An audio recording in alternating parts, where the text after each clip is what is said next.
Shri Venkateswara gold తాకట్టులో ఉన్న మీ బంగారాన్ని విడిపించి కొనబడును.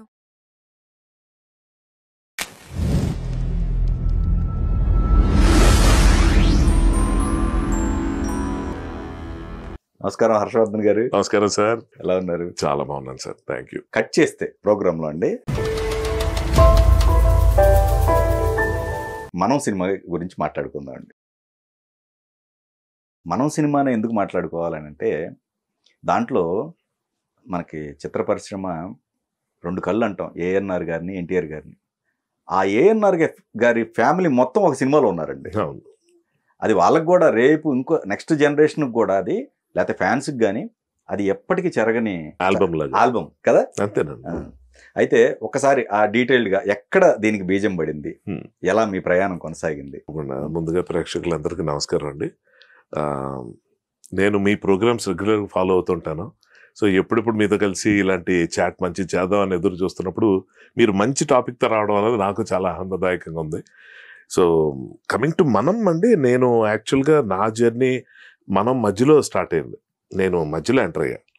ఫస్ట్ నుంచి నేను లేను. ఫస్ట్ మనం స్క్రిప్ట్ అనుకున్నప్పుడు అది అప్పుడు నేను గుండెజారు గల్లంతైంది సినిమాకు వర్క్ చేస్తున్నా. సో దాంతో క్లాష్ అవుతూ వస్తుండేది. సో ఫుల్ టైం కేటాయించలేకపోతున్నానని చెప్పి నన్ను వద్దనుకున్నారు. కానీ యాక్చువల్ ఫస్ట్ పిలిపైతే వచ్చిందండి. వచ్చి ఒక 15 రోజులు అంతా కూర్చున్నాం. కానీ వచ్చిన కొద్ది రోజులు కూడా అక్కడికి వెళ్ళాలి, వాళ్ళు ఒక షూటింగ్ అది గుండెజారు గల్లంతైంది సంబంధించి అలాగే. సో చూశాడు ఇంకా ఇలా ప్రాబ్లం అయిపోతుంది హర్ష, మనం ఇంకో రకంగా ప్లాన్ చేద్దాం ఏంటంటే సరే అన్న, ఇంకా ఏం చేయటం లేక. సో ఆ విధంగా సినిమా మిస్ అయిపోయింది. అయిపోయి మా ఇద్దరిది ఇష్క్ టైంలో బాండ్ అండి, విక్రమ్ది నాది. సో ఇష్క్కి సంబంధించిన దాంట్లో చాలా కొద్ది సీన్లు కొన్ని వర్క్ చేయాల్సి వచ్చింది. అది చూసి ఆ వర్క్ నచ్చి నెక్స్ట్ టైం నీతోనే అన్నాడు. అలాగే తనకి సినిమా ఓకే అవగానే నాకు కబురు వచ్చింది. కానీ గుండెజారు గల్లంతైంది అవుతుందా అన్న రీజన్తో నేను ఉండలేకపోయాను. సో అలాగా దూరం అయిపోయిన తర్వాత కొంతకాలానికి ఆల్మోస్ట్ ఒక 8-9 months 10 months తర్వాత మళ్ళీ పిలిపి వచ్చింది. వచ్చి they tried so many writers అని చాలామందిని ట్రై చేసిన తర్వాత మళ్ళీ నా దగ్గరికి వచ్చి నాగార్జున గారిని కన్విన్స్ చేసుకున్నాడు. తను అంటే ఎక్కడ వర్కౌట్ అవ్వట్లేదు. ఆ పేర్లు చెప్పడం కరెక్ట్ కాదు, కానీ చాలా మంది పెద్ద వాళ్ళే. సో ఇక్కడ సింక్ అవ్వట్లేదు. టాలెంట్ కన్నా సింక్ ఇంపార్టెంట్ సార్. మనకి ఇండస్ట్రీలో బేసిక్ గా అందరూ టాలెంట్ అనుకుంటారు, కానీ టాలెంట్ అందరికీ ఉంటుందండి. కానీ ఇద్దరు మేధావులు కలిసి సింక్ అవ్వకపోతే చెత్త తీస్తారు. ఇద్దరు మూర్ఖులు, అంటే మూర్ఖులు అనే పదం కూడా కరెక్ట్ కాదు, కానీ నాట్ సో టాలెంటెడ్ పీపుల్ వాళ్ళు గుడ్డిగా నమ్మి దూకేస్తే ఆ సింక్ తో బ్లాక్ బస్టర్లు తీసేస్తుంటారు. మనకు వచ్చే చాలా సినిమాలు ఉన్నాయి ఎగ్జాంపుల్. సో ఫైనల్ గా తిరిగి మళ్ళీ మా సింక్ వర్కౌట్ అవుతుంది అనిపించి విక్రమ్ మళ్ళీ ఫోన్ చేసి, అప్పటికి గుండెజారి వర్క్ అయిపోయింది, కంప్లీట్ అయిపోయింది. అయిపోయి మరి ఏంటి నువ్వు చేయగలుగుతావా ఇప్పుడు అంటే, ఇప్పుడు నాకేం ప్రాబ్లం లేదు, నేను చేస్తానని చెప్పా. సరే అని కథ అంతా చెప్పాడు. అందులో సెకండ్ హాఫ్ సంబంధించి కొన్ని మార్పులు అవి చేయాల్సి ఉంది. ఆ స్టేజ్లో ఉంది అది. సో నాకు సార్ దగ్గర కొంతకాలం ట్రావెల్ అయ్యి దేవర్ నాట్ సో హ్యాపీ. ఏదో కొడుతుంది. నాగార్జున గారికి ఏంటంటే, మా నాన్నగారు చివరి సినిమా ఇది, ఏదైనా గొప్పగా చేయకపోయినా పర్లేదు కానీ పరుగు పోయేలాగా ఉండకూడదు అన్నది ఖచ్చితంగా అదే కదా అని ఆలోచిస్తారు. అంటే ఇంకోటి అందరు ఉండటం ఆ సినిమా, ఎగ్జాక్ట్లీ ఫ్యామిలీ ఉండటం ముఖ్యంగా అండి. మనం ప్రాక్టికల్ గా చూసుకుంటే ఒక ఫ్యాగ్ ఎండ్ ఆఫ్ లైఫ్ లో ఉన్న ఒక లెజెండ్ ఆయన. ఆయనకి అలాంటి వీడుకోలు ఇవ్వకూడదు.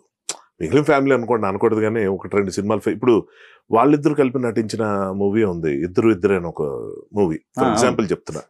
అదంతా బాగా ఆడలేదు. కలెక్టర్ గారు అబ్బాయి బాగా ఆడింది. సో ఛాన్స్ ఉంటుంది, ఉన్నంతకాలం మనం ఏదో రిపేర్ చేసుకోవచ్చాను. ఆయన ఇంకా లేవలేని పరిస్థితుల్లో ఉన్నప్పుడు ఇంకా వన్స్ ఫర్ ఆల్ ఇదే లాస్ట్ ఫిల్మ్ ఏ విధంగా చూసుకున్నా అన్నప్పుడు చాలా ప్రెస్టీజియస్ ఆస్పెక్ట్ ఉంది అందులో, ప్రెస్టీజ్ ఆస్పెక్ట్. సో దానికి సంబంధించి కొంచెం ఆయన కన్సర్న్గా ఉంటాం. ఆ తర్వాత నా పేరు చెప్పేటప్పటికి అప్పుడు ఏంటంటే, అప్పుడు ఇంకా నాది ఏమి వర్క్ ప్రూవ్డ్గా, అంటే గుండెజారు గల్లంతైంది కూడా రిలీజ్ అవ్వాల. సో నాగార్జున గారికి నేను తెలుసు, ఒక యాక్టర్గా తెలుసు, కానీ రైటింగ్ ఏంటి, నేను పెద్ద పేర్లు చెప్తే అవన్నీ కాదని ఇక్కడికి వస్తున్నా అంటే, లేదండి ఇష్క్కి నాతో వర్క్ చేశాడు, తన వర్క్ నచ్చింది, తనకు కుదరక నేను వద్దనుకున్నాను, కానీ ఫస్ట్ చాయిస్ తనే నాకు అని చెప్పాడు. సరే నాగార్జున గారు ఓకే అన్నారు. కానీ నన్ను పిలిచారు, కలిసి నేను చాలా ఉత్సాహంగా వెళ్ళా. మన దగ్గరకు వచ్చింది, మళ్ళీ పోగొట్టుకున్నది దొరికింది మనకి. నాగార్జున గారు పిలిచి, హర్ష చాలా టైం ఇప్పటికే ఇన్వెస్ట్ చేసాం దీని మీద. I don't regret it. బాగా జరగాలి వర్క్. కాకపోతే నేను ఇప్పుడు ఇంకా ఛాన్స్ తీసుకోలేను. ఏం చేద్దామంటే కథ అంతా వినేసాయి, ఇందులో నీకు నచ్చిన ఒక 3 సీన్లు ఏదైనా మంచివి రాసుకొనిరా, దాన్ని బట్టి మనం చేద్దాం అంటే ఒక్కసారి నాకు అది ఎలా రియాక్ట్ అవ్వాలో అర్థం కాలేదండి. అంటే ఎంత గొప్ప సినిమా ఆయన. ఇప్పుడు ఫర్ ఎగ్జాంపుల్ మాయాబజార్ తీసుకుందాం. ఫస్ట్ నుంచి చివరి దాకా సినిమా చూడటం వేరు, అదొక ఎక్స్పీరియన్స్ కదా. అంత మాయాబజార్ అంటే ఒక ఎపిక్ ఫిల్మ్ ఎగ్జాంపుల్ చెప్తా. అందులో కూడా 3 సీన్లు ఎక్కడైనా మంచి మనకు నచ్చినవి తీసి అప్పుడే ఫ్రెష్గా చూస్తున్న ఆడియన్స్ ప్లే చేసి చూపించండి, అది ఏం అర్థం కాదు. బాగుందో బాగాలేదో కూడా చెప్పలేరు. అంటే మనకు మంచిగా ఎందుకు అనిపిస్తాయి అంటే ఫ్లోలో మంచి సీన్లు అన్న ఫీలింగ్ మనకు. ఇది ఎలా చెప్తాం అంటే ఆయన ఉద్దేశం నాకు అర్థమవుతుంది. అంటే అసలు వీడేంటో చూద్దాం, ఉడికిందో లేదో ఒక మెతుకు చూసాను, ఒక చిన్న శాంపుల్గా ఏదైనా వర్క్ చూద్దాం అంటే గుండెజారి రిలీజ్ అయితే నాకేదో ఉండేది. ఎలా చేద్దాం ఏం చేద్దాం అని చెప్పి ఆలోచించి ఇది ఒక ఛాలెంజ్. నా భయం వేసి వద్దనుకున్నా. ఎందుకంటే ఏమవుతుందంటే అండి, ఆ 3 సీన్లు నేను బాగా రాసిన మిగిలిన సినిమా అంతా బాగా రాస్తాను గ్యారంటీ లేదు. అంటే ఒక అవుట్ సైడర్గా మాట్లాడుతున్నా. అలాగే ఆ 3 సీన్లు బాగా రాయలేకపోయినా మిగిలిందంతా బాగా రాయలేనని కూడా లేదు. ఇది నేను ఎలా చెప్తాను? వాళ్ళ సిచ్యువేషన్ నాకు అర్థమవుతుంది, ఆయన మైండ్ సెట్ నాకు అర్థమవుతుంది, నా పరిస్థితి నాకు అర్థమవుతుంది. దీన్ని ఎలా చేయాలని ఆలోచించి ముందు అసలు వద్దనుకున్నా. వదిలేది వదిలేద్దాం, మనకి అంటే ఫెయిల్ అయినట్టు ఉండకూడదు అంటే. తర్వాత అనిపించింది అయితే ఫెయిల్ అవుతాం కదా, చేద్దాం చెప్పి అది స్టార్టింగ్ అంటే. ఓకే. సో ఆ తర్వాత ఏం చేశానంటే విక్రమ్కి చెప్పాను, సరే ఓ పని చేద్దామని. విక్రమ్ ఏం చేశాడంటే మందు సీన్ ఉంటుంది చూడండి ముగ్గురికి, అదొకటి అలాంటి ఒక 2-3 ఇచ్చాడు. ఇచ్చి ఇవి రాసేద్దాం అన్నాడు. అంటే సరే అని కూర్చున్నాం. ఒక 5-10 నిమిషాలు సైలెంట్గా ఉన్న తర్వాత నేను చెప్పా, విక్రమ్ ఇవి రాయొద్దు అని చెప్పి నేను 3 సీన్లు ఏరుకున్నా. ఆ 3 సీన్లు ఎలాంటివంటే రేపు పొద్దున్న సినిమా లెంగ్త్ ఎక్కువైంది అనుకోండి, ఆ 3 ఉండకపోవచ్చు కూడా, అది తీసేస్తారు. నాట్ సో ఇంపార్టెంట్ సీన్స్ అనమాట, మ్యాటర్ ఆఫ్ ఫ్యాక్ట్ సీన్స్. చూస్తే అక్కడ ఆ రోజు ఆ డిస్కషన్లో నాకు ఇద్దరు షాక్ అయ్యారు, అసిస్టెంట్ డైరెక్టర్స్ కానీ స్వరూప్ అని వాళ్ళు. అదేంటిది ఆ సీన్స్ ఎందుకు, అందులో ఏముంది మామూలే కదా అని.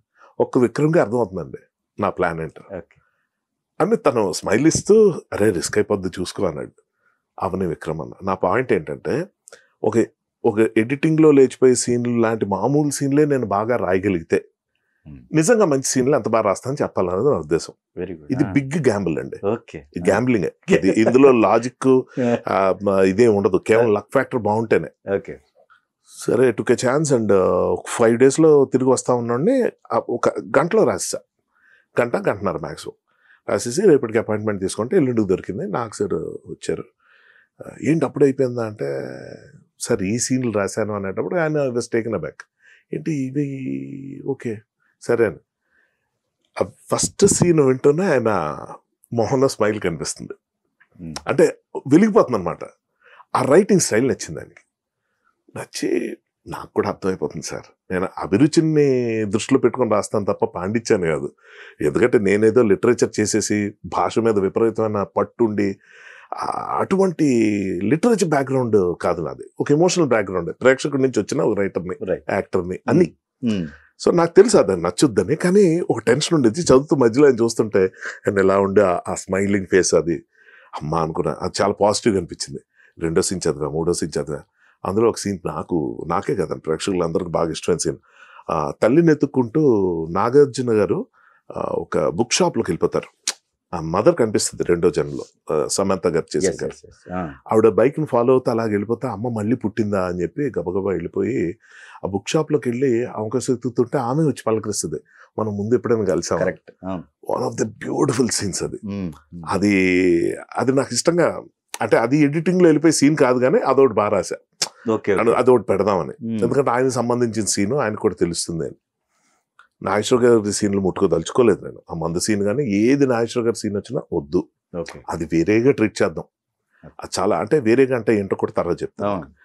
సో మొత్తానికి సీన్లు చెప్పాను. చెప్తే సెకండ్ సీన్ ఇది అయ్యేటప్పటికి ఆయన బల్ల మీద, ఇది రైటింగ్ అంటే, ఇది క్వాలిటీ రైటింగ్, ఇది కదా అంటే మీకు ఎలా చెప్పాలంటే, ఇది ఇక్కడ ఆయన పొగడతలు నేను చెప్పుకోవడం సబబు కాదు, కానీ ఒక అద్దం బయట నుంచి ఎవరైనా చూస్తున్నా, తెలుగు వచ్చిన వాళ్ళు లేదా భాష తెలియని వాళ్ళు ఎదురుగా నిలబడి చూస్తున్నా, ప్రొడ్యూసర్ హీరో అయిన నాగార్జున గారు ఎదుర్కొన్న డైరెక్టర్ విక్రమ్ని తిడుతున్నట్టుంది.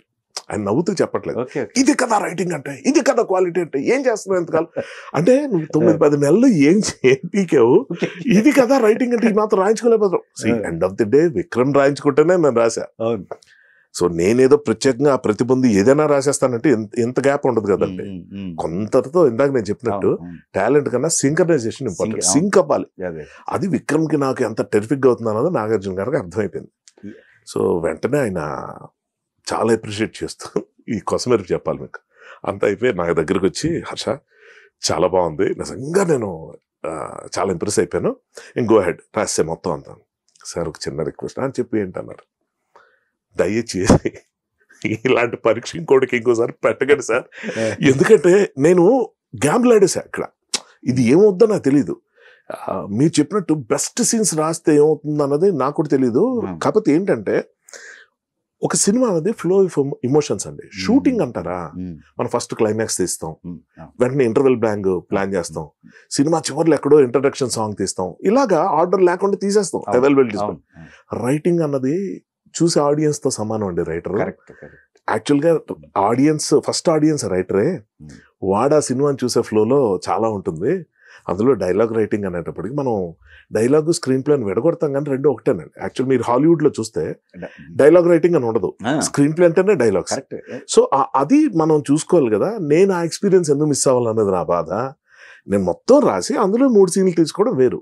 మీరు అంత టైం ఇవ్వలేని అన్నారు, అంత నేను ఎలా రాస్తానో తెలియదు, తీరా ఇంకో 2-3 నెలలు తీసుకొని ఏమైపోతుందో, ఇంకా టైం వేస్ట్ అవుతుంది, మీరు చెప్పింది అంత అర్థమైంది కానీ ఇంకెప్పుడు ఎలా చేయకండి అంటే ఆయన అలా హాక్ చేసుకొని చెప్పారు, లేదు ఇది నా పరిస్థితి కదా చేసాను, but end of the day I'm happy, నువ్వు చాలా బాగా చేసావు. ఓకే, ఏది 3 సీన్లు డెఫినెట్గా మీరు అనుకుంటున్నారు. ఆ సీన్లో మీరు గమనించినట్టయితే సార్ ఆ నేరేషన్ వచ్చింది, నాగార్జున గారు ఎత్తుక్కుంటా ఉన్నారు. సో ఫస్ట్ చూసిన తర్వాత ఏం మాట్లాడాలి, ఎదురుపడిన తర్వాత మనం ఇంతకు ముందు కలిసామా అనే డైలాగ్ చిన్నది కావచ్చు, కానీ అది ప్రీవియస్ లింక్ అన్నిటికీ, ప్రీవియస్ లైఫ్ కూడా లైఫ్కి సంబంధించి. సో అది కాయినింగ్ అండి, అది విత్ ప్లేతో. ఇప్పుడు ఆ డైలాగ్ అక్కడ లేదు అనుకుందామండి, జనరల్గా ఏదో మాట్లాడారు, మళ్ళీ ఇంకో సీన్ వేసుకోవాలి. అవును అవును, అంటే ఆర్గానిక్ వెళ్ళాలండి. ఈ కథలో ఉన్న గొప్పతనం ఏంటంటే చాలా కథగా చూసుకుంటే కాంప్లెక్స్ కథ. ఈ స్క్రీన్ ప్లేకి ఎంత హార్డ్ వర్క్ చేశారు అనిపిస్తుంది. ఫ్యామిలీ అందరు కనిపించాలన్నది ఆయన డ్రీమ్ అయినప్పుడు కూడా మంచి కథ దొరకపోతే ఆ పనే చేయకూడదు అనుకున్నంత ఆనెస్టీ, చాలా ఒక ఎలా చెప్పాలంటే ఒక స్ట్రాంగ్ థాట్ ప్రాసెస్ ఉన్న వ్యక్తి ఆయన. తొందర ఏం పట్టలేదండి, ఏదో ఫ్రేమ్ లో కనిపించేద్దాం, నాన్నగారిని ఎక్కడో సరే వెనక ఎక్కడో చూపించే అలా కాదు. కథగా ఉంటే అది చాలా బాగుండాలి, లేకపోతే చేయొద్దు అనుకోవడం వల్ల ఎన్ని నెలలు ఆగింది, 9 నెలలకు ముందు. ఫస్ట్ పాయింట్ అది. రెండోది ఏంటంటే మీరు స్క్రీన్ ప్లే గురించి ఏదో చెప్పారు, నేను 100కి 95 పాయింట్స్ నేను విక్రమ్ కే కుమార్కి ఇస్తా. ఎందుకంటే అలాంటి కథ తయారు చేయటం మీరు నమ్మరండి. ఈ కథ విన్నాక నాకు ఎక్కువగా నచ్చి నాకు వరల్డ్ సినిమా మీద బాగా అవగాహన ఉన్న ఫ్రెండ్స్ అందరినీ కాంటాక్ట్ చేశా, రఫ్ గా కథ చెప్పి ఇలాంటిది జర్మన్ లోనుందా అంటే, ఓకే విక్రమ్ అడిగితే చెప్పొచ్చు విక్రమే, కానీ చెప్పకపోతే తను ఎక్కడైనా చూసి ఇన్స్పైర్ అయ్యాడా, ఇలాంటి కథ ఎక్కడైనా ఉందా. ఎందుకంటే నేను విపరీతంగా ఇష్టపడిన కొన్ని సినిమాలు చాలా కాలం తత్తే ఫ్రెంచ్ సినిమా అని చెప్పి చూపిస్తే నేను అరే తప్పని అంటలేదు, నేను చెప్పేస్తే బాగుంటది కదా అన్నది ఫీలింగ్. అంటే ఎక్కువ పొగిడేస్తాం, అనవసరం పొగిడేమన్న ఫీలింగ్ ఉండకూడదని నేను విక్రమ్ కథ చెప్తుంటే అందరూ. తర్వాత దాన్ని స్క్రీన్ ప్లే డిజైన్ చేసిన తీరులో విక్రమ్ చేసిన వర్క్ ఇంత అంత కాదు. ఇప్పుడు మీరు చెప్పారు ఆ ఫస్ట్ డైలాగ్ అంటే బేసిక్ ఏంటంటే ఆ కన్స్ట్రక్షన్ ఆఫ్ సీన్ అలా ఉందనుకోండి. ఇప్పుడు అతను చేసింది ఏంటి, ఫ్లైట్ లో ఫాదర్ని ఫస్ట్ కలుస్తాడు, కలిసి ఇదేంటి మా నాన్నలాగా ఉన్నాడు అనుకొని, మా నాన్న మళ్ళీ పుట్టాడా అన్నది, మళ్ళీ పుట్టడం ఏంటి, ఈ సందిగ్ధంలో ఉండగా అతను ఏదో కాలింగ్ బెల్ కొట్టడానికి చేయాలంటే కరెక్ట్గా ఇక్కడ పుట్టునచ్చు ఉంటుంది, ఆ కాలింగ్ బెల్ కొట్టేటప్పుడు అది కనిపిస్తుంది. అతనికి అమ్మాయిల పట్ల వెనక నుంచి చూసే ఫ్యాసినేషన్ ఉంటుంది, ఇది మళ్ళీ కొన్ని కొరిలేట్ చేసుకుంటాడు అనే. అది సీరియస్ సీన్స్ లో కూడా చెప్పొచ్చు, ఇలాంటి తొంటర సీన్ లో కూడా చెప్పొచ్చు, ఎందుకంటే కథ సీరియస్ కాబట్టి సీన్స్ లో లైట్ హార్టెడ్ గా ఉండాలి, ఫన్ ఉండాలి అన్నది Vikram choice, which was just a brilliant decision. దానికి అతను ఈ నాటీ థింగ్స్ తో కంపేర్ చేసి వాళ్ళ నాన్నని, ఈ బుద్ధుడు ఎన్ని జన్మలు అయితే మారు అన్నట్టు ఒక మగాడిని ఎలా తిట్టుకుంటారో తిట్టుకుని, కానీ తండ్రి వీడిని గుర్తించడు, కొడుకుని వాడు తిట్టుకుంటారు, ఇద్దరు గొడవ వద్దు. కానీ తల్లి అలా కాదు, తన మటుకు దాన్ని వెళ్ళిపోతుంటే వీడు వెంటపడి వెళ్తే అక్కడ వచ్చి మనం ముందు కలిసామన్న లైన్ లేదనుకోండి, అవును. అంటే తల్లే వచ్చి నన్ను గుర్తుపట్టిందా అంటే నువ్వు నా కొడుకువా పూర్వజన్మ అది కాదు, ఏదో సమ్ కనెక్షన్ ఉంది అన్న చెప్పేది ఏదైతే ఉందో చెప్తుంటే ఇప్పటికీ గూస్ బంప్స్. అంటే కరెక్ట్. ఎలా చెప్పాలంటే అంజయ్ గారు, ఇది ఈ కథ గురించి వచ్చేటప్పుడు నేను ఏదైనా ఏం చేస్తానంటే ఒక కథ విన్నాను అనుకోండి, అసలు ఆ కథని ఒక లైన్లో ఎలా చెప్పాలి అని చూస్తా. అంటే నాకేం అర్థమైంది, రైట్. ఈ క్రక్స్ ఏంటి, సోల్ ఏంటి, ఈ సోల్ ఎలా చెప్తాం, కోర్ ఏంటి. ఫర్ ఎగ్జాంపుల్ గుండెజారు గల్లంత అయిందో మూల కథ అంటాం. మూల కథకి ఒక కోర్, ఒక సెన్స్ ఒకటి ఉంటుంది, అది సోల్ ఏంటి అన్నది. సో అదే ఎగ్జాంపుల్ గా చెప్పే తర్వాత మనం వస్తాం. ఇప్పుడు గుండెజారు గల్లంత అయింది ఉంది, అది ఏంటంటే ఒక అమ్మాయిని చూసి ఇష్టపడి ఇంకొక అమ్మాయికి అనుకోకుండా కనెక్ట్ అయిపోయి, అరే పొరపాటున కనెక్ట్ అయ్యానని చెప్పి కనెక్ట్ అయిన అమ్మాయిని కట్ చేసి మళ్ళీ వీడియో ఇష్టపడిన అమ్మాయిని కలిసి తిరిగి తర్వాత ఎక్కడో లేదు కనెక్ట్ అయిన అమ్మాయి నాకు ఇంపార్టెంట్ కదా, నేను కళ్ళకి ఇష్టపడిన అమ్మాయి నేను చూడని అమ్మాయి, ఈ రెండిట్లో వ్యత్యాసం ఉందని చెప్పి ఒక కథగా అనుకున్నప్పుడు, అరే ఇంత మంచి పాయింట్ని దీన్ని ఒక లైన్లో ఎలా చెప్పాలి అనుకునేటప్పుడు టైటిల్కి వచ్చేటప్పుడు ఎలా వచ్చిందో చెప్తా. ఆలోచించి నేను అనుకుంది ఏంటంటే, ఇష్టమైన మనిషిని కానీ ఇష్టమైన దాన్ని సాధించుకోవటానికి గెలుచుకోవడానికి ఉన్న తేడా తెలియనప్పుడు, ఆలోచించి నేను అనుకుంది ఏంటంటే, ఇష్టమైన మనిషిని కానీ ఇష్టమైన దాన్ని సాధించుకోవటానికి గెలుచుకోవడానికి ఉన్న తేడా తెలియనప్పుడు, ఓకే దక్కించుకోవటం వేరు గెలుచుకోవటం వేరు. దక్కించుకోవడానికి పంతంతో వెళ్ళేది, గెలుచుకోవడం అనేది అవతల నుంచి కూడా మనం ఇంప్రెస్ చేసేది. దక్కించుకోవడానికి గెలుచుకోవడానికి ఉన్న తేడా తెలియని ప్రతి గుండె జారి గల్లంత అవ్వాల్సిందే అని రాసుకున్నా. సో ఇంకా దాన్ని నేను దృష్టిలో పెట్టుకొని ఆ క్యారెక్టర్ బిహేవ్ చేసేటప్పుడు ఎలా చేయాలి, ఈ హీరోతో డ్రైవ్ అయ్యే క్యారెక్టర్. ఇక్కడ ఒక హీరో కాదు, ముగ్గురు హీరోలు ఉన్నారు. సో ముగ్గురు హీరోలే కాకుండా వాళ్ళ లైఫ్లో ఉన్న స్పౌజులు కూడా ఆ జన్మల నుంచి వచ్చిన వాళ్ళే. సో మనకి ఎలా చూసినా 5-6 క్యారెక్టర్లు రీబర్త్ జరిగిన పరిస్థితి. సో మనం అలా చూసుకునేటప్పుడు ఈ కథ గురించి ఏం రాయాలి అనుకునేటప్పుడు I took lot of time. First అది మెయిన్ నాకు, అది క్రాక్ చేయకపోతే నేను ఫస్ట్ సీన్ కూడా వెళ్ళను. సో ఈ 3 సీన్లు ఎవరు రాసేసి పక్కన పెట్టేసిన తర్వాత అసలు ఏంటి కథ, ఎందుకు దీనికి ఇంత ఇది వస్తుంది, కాంప్లికేట్ ఎందుకు అవుతుంది, లేకపోతే దీన్ని సింపుల్గా నార్మల్ మనిషికి అర్థమయ్యేలా చేయటంలో అదొక్కటే నాకున్న క్రాఫ్ట్ అండి. నేను గర్వంగా చెప్పుకునేది రైటర్గా, భాషపరంగా కానీ లేకపోతే ఎటువంటి స్కిల్స్ కానీ స్క్రీన్ ప్లే యాక్ట్స్ ఇవేమి చదువుకోలేదు, తెలీదు, చదవను కూడా. ఒక కథ విన్నాను, దాన్ని అర్థం చేసుకొని దాన్ని నేను ఆకలింపు చేసుకొని దాన్ని ఎలా ప్రజెంట్ చేస్తాను అదే నాకు ఇష్టం. సో అందులో నేను రాసుకునే దాంట్లో వచ్చింది ఏంటంటే, విక్రమ్ కనిపించా ఒకటి రాసి, ఇది విను, ఇది కరెక్ట్గా నేను అర్థం చేసుకున్నానా లేదా. ఏంటి అంటే ఆ లైన్సే ఏఎన్ఆర్ గారితో ఫస్ట్ చెప్పిస్తారు మూవీలో. ఏంటంటే, మనిషిని సృష్టించిన దేవుడే ప్రేమని మనసుని కూడా సృష్టించాడు. మనిషి ప్రాణానికి పరిమితి పెట్టగలిగిన దేవుడు ప్రేమకి మనసుకి పరిమితి పెట్టలేకపోయాడు. మనిషి చచ్చిపోతాడు కానీ ప్రేమ మనసు చావు. అందుకే చావు లేని ప్రేమను బతికించడం కోసం, దాన్ని బతికించాలి కదా, చావు లేని ప్రేమను బతికించడం కోసం చచ్చిపోయిన మనిషిని మళ్ళీ మళ్ళీ పుట్టిస్తూనే ఉంటాడు. సో రీఇన్కార్నేషన్, రీబర్త్కి కారణం ఏంటంటే వాసన అంటాం, కోరిక. అది ఉండిపోయిందిరా, ఆత్మలా తిరుగుతున్నాడు, మామూలు మనం మాట్లాడుకున్న మాటలు. అలాగా ఆత్మలా తిరగడం కాకుండా ఒక మనిషి రూపం ఎత్తి నిజంగా తల్లిదండ్రులు మన దగ్గరికి వస్తాయి. అసలు ఒక్కసారి ఆలోచన విన్నప్పుడే అండి, పోనీ తల్లిదండ్రులతో కొంతమందికి సదాభిప్రాయం, మంచి రిలేషన్ ఉండకపోవచ్చు, బట్ ఏదైనా ఒక మంచి అనుబంధం, ఒక ఫ్రెండ్స్ కావచ్చు, ఒక కుక్క పిల్లతో ఉన్న ఎమోషన్ కావచ్చు, ఒక టీచర్ కావచ్చు, ఫ్రెండ్ కావచ్చు, మనకు అనుకోని విధంగా దూరం అయ్యి వాళ్ళు ఎప్పుడో తారసపడితేనే ఒక రకమైన తృప్తి అదొక అద్భుతం. ఇప్పుడు 25 ఏళ్ళ తర్వాత ఎదురుపడిన ఫ్రెండ్స్ టక్కుమని ఆ రోజు ఎక్కడ ఆపం కాన్వర్సేషన్, అక్కడి నుంచి మొదలు పెడితే ఎలా ఉంటుంది ఒకసారి. సో ఈ అద్భుతమైన ఫీలింగ్ కథలో ఉంది. ఇది పేరెంట్స్ కి కిడ్స్ కి మధ్యలో తీసుకొచ్చాడు ఈ రీఇన్కార్నేషన్. ఎక్కడైనా చూడండి మన కథలో ఒరిజినల్ ఫ్యామిలీ లాగా నాగేశ్వరరావు గారి కొడుకు నాగార్జున గారి కొడుకు నాగ చైతన్యం లేదు, రివర్స్ వెళ్ళారు. ఒకటి వీళ్ళు ఏ ఫ్యామిలీస్ నుంచి వచ్చారో కూడా తెలియదు, మీరు అది చూడండి. అది చాలా గొప్ప విషయం. నేను అంటే పేర్లు అనవసరం కానీ కొంతమంది బాగా డౌట్లు పెట్టేవారు ఈ విషయంలో. అది ఇప్పుడు నాగేశ్వరరావు గారు ఎవరి తాలూకా, ఇప్పుడు ఆయన ముసలాయన, రోడ్ మీద యాక్సిడెంట్ అయింది, శ్రీయ డాక్టర్ ఆయన తీసుకొచ్చింది, నాగార్జున గారు హెల్ప్ చేశారు. శ్రీయ నాగార్జున పాస్ట్ లైఫ్ లో నాగేశ్వరరావు గారికి తల్లిదండ్రులు, కరెక్ట్. బట్ ఇప్పుడు ఎవరో ఒకరు ఉండాలి కదా ఆయన ఫ్యామిలీ, వాళ్ళు ఎవరినో ఒకరు చూపించవచ్చు కదా, వద్దు. అది విక్రమ్ క్లారిటీ. అవసరమే లేదు, ఎవరు అడగరు. ఇమోషన్ తో మనం ఏం చెప్దాం అనుకుంటున్నా అదే చూపిద్దాం అన్న దాంట్లో వెళ్ళాడంటే ఇంకా స్క్రీన్ ప్లే అక్కడ బలపడిపోయింది. ఆ తర్వాత దానికి విపరీతమైన బలం చేకూర్చిన వాళ్ళల్లో ముకుంద్ పాండే అని ఒక రైటర్ ఉన్నాడు. తను ఏంటంటే తను చాలా మందికి తెలియదు కూడా, కానీ ఈ కథలో చాలా కీలకమైన అంశాలు తన వల్ల యాడ్ అయినాయి. విక్రమ్ కి అతనికి చాలా మంచి, మీకు తెలుసా? అంటే బయట జనం ఇండస్ట్రీలో అతను అంత పాపులర్ కాదు, అంటే ఎలివేషన్ అంత బిహైండ్ ది స్క్రీన్ యాక్టర్స్ కి వచ్చే అంత రైటర్స్ కి రాదు కదా. నేను లక్కీగా యాక్టర్ అవడంతో. అయితే తన చేసింది ఏంటంటే పేర్లు మార్చడం.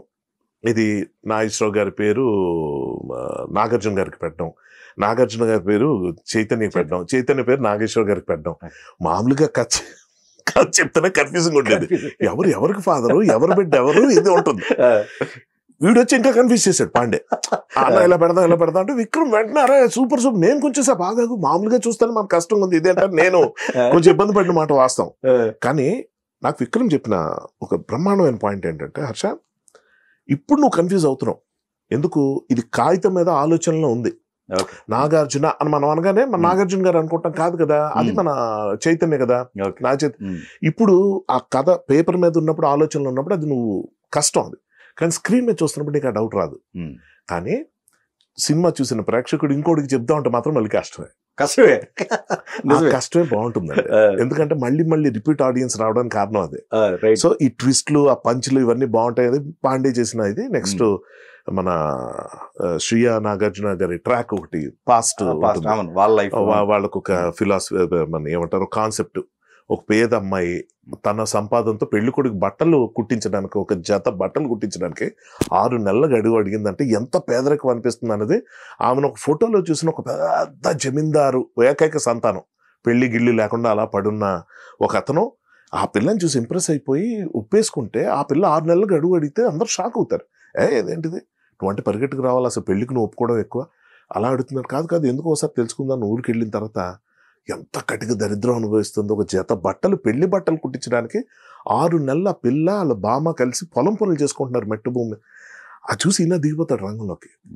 ఈ ట్రాక్ చాలా మటుకు డెవలప్ చేసింది పాండే అండి. ఓకే, అక్కడ మీ డైలాగ్ కూడా ఐ లవ్ యూ అనేదేగా, ఇలా ఇవ్వు అదే అన్నానండి. ఇవన్నీ అలా కలిసి వచ్చాయి. కానీ నేనేమో ఇప్పుడు ఇంత డీటెయిల్ గా ఎందుకు చెప్తున్నానంటే, ఒక మంచి కథ తయారవటం వెనకాల ఎంతమంది కృషి ఉంటుంది, ఎంత కాంట్రిబ్యూషన్ ఉంటుంది. కొన్ని ప్లేసుల్లో చాలా డెలిబరేట్ గా నాగార్జున గారు చేసిన ఎడిట్ అండి. అంటే కొన్ని ప్లేసుల్లో ఆ లెంగ్త్ ఎక్కువైపోతుంది అన్న దగ్గర ఆయన ముందు నుంచి చెప్తున్నా కొంచెం పట్టించుకోకుండా ముందుకెళ్ళాను. మంచి సీన్లు కొన్ని లేచిపోయి, మీరు యూట్యూబ్ లో ఎప్పుడైనా చూస్తే నాగార్జున గారు వచ్చి వెయిట్ చేస్తుంటారు డాక్టర్ ఎప్పుడు వస్తుందని. ఆ డాక్టర్ని తరచు కలవడానికి హాస్పిటల్లో ఉన్న ముసలాయిని తీసుకొచ్చి ఇంట్లో పెట్టుకుంటాడు అంతే. వీళ్ళిద్దరి మధ్య బాండ్ ఏంటో అతనికి తెలియదు, కానీ ముసలాయినికి తెలుసు వీళ్ళు మా అమ్మ నాన్న నా వల్ల మళ్ళీ కలవబోతున్నారు. ఎంత బ్యూటిఫుల్ స్టోరీ అండి. చెప్తుంటే ఎంత ఆనందంగా ఉందంటే నాకు, మళ్ళీ నిన్న మొన్న రాస్తున్నట్టుంది. అలా చెప్తున్నప్పుడు అతను వచ్చి ఇతన్ని పోక్ చేస్తుంటారు. ఆ డాక్టర్ ఇంకా రాలేదా బాబు అని చెప్పి అంటే, ఇతను పెద్ద పట్టించుకున్నట్టు డాక్టర్ ఆయన ముందు ఎందుకు బయటపడ్డాను.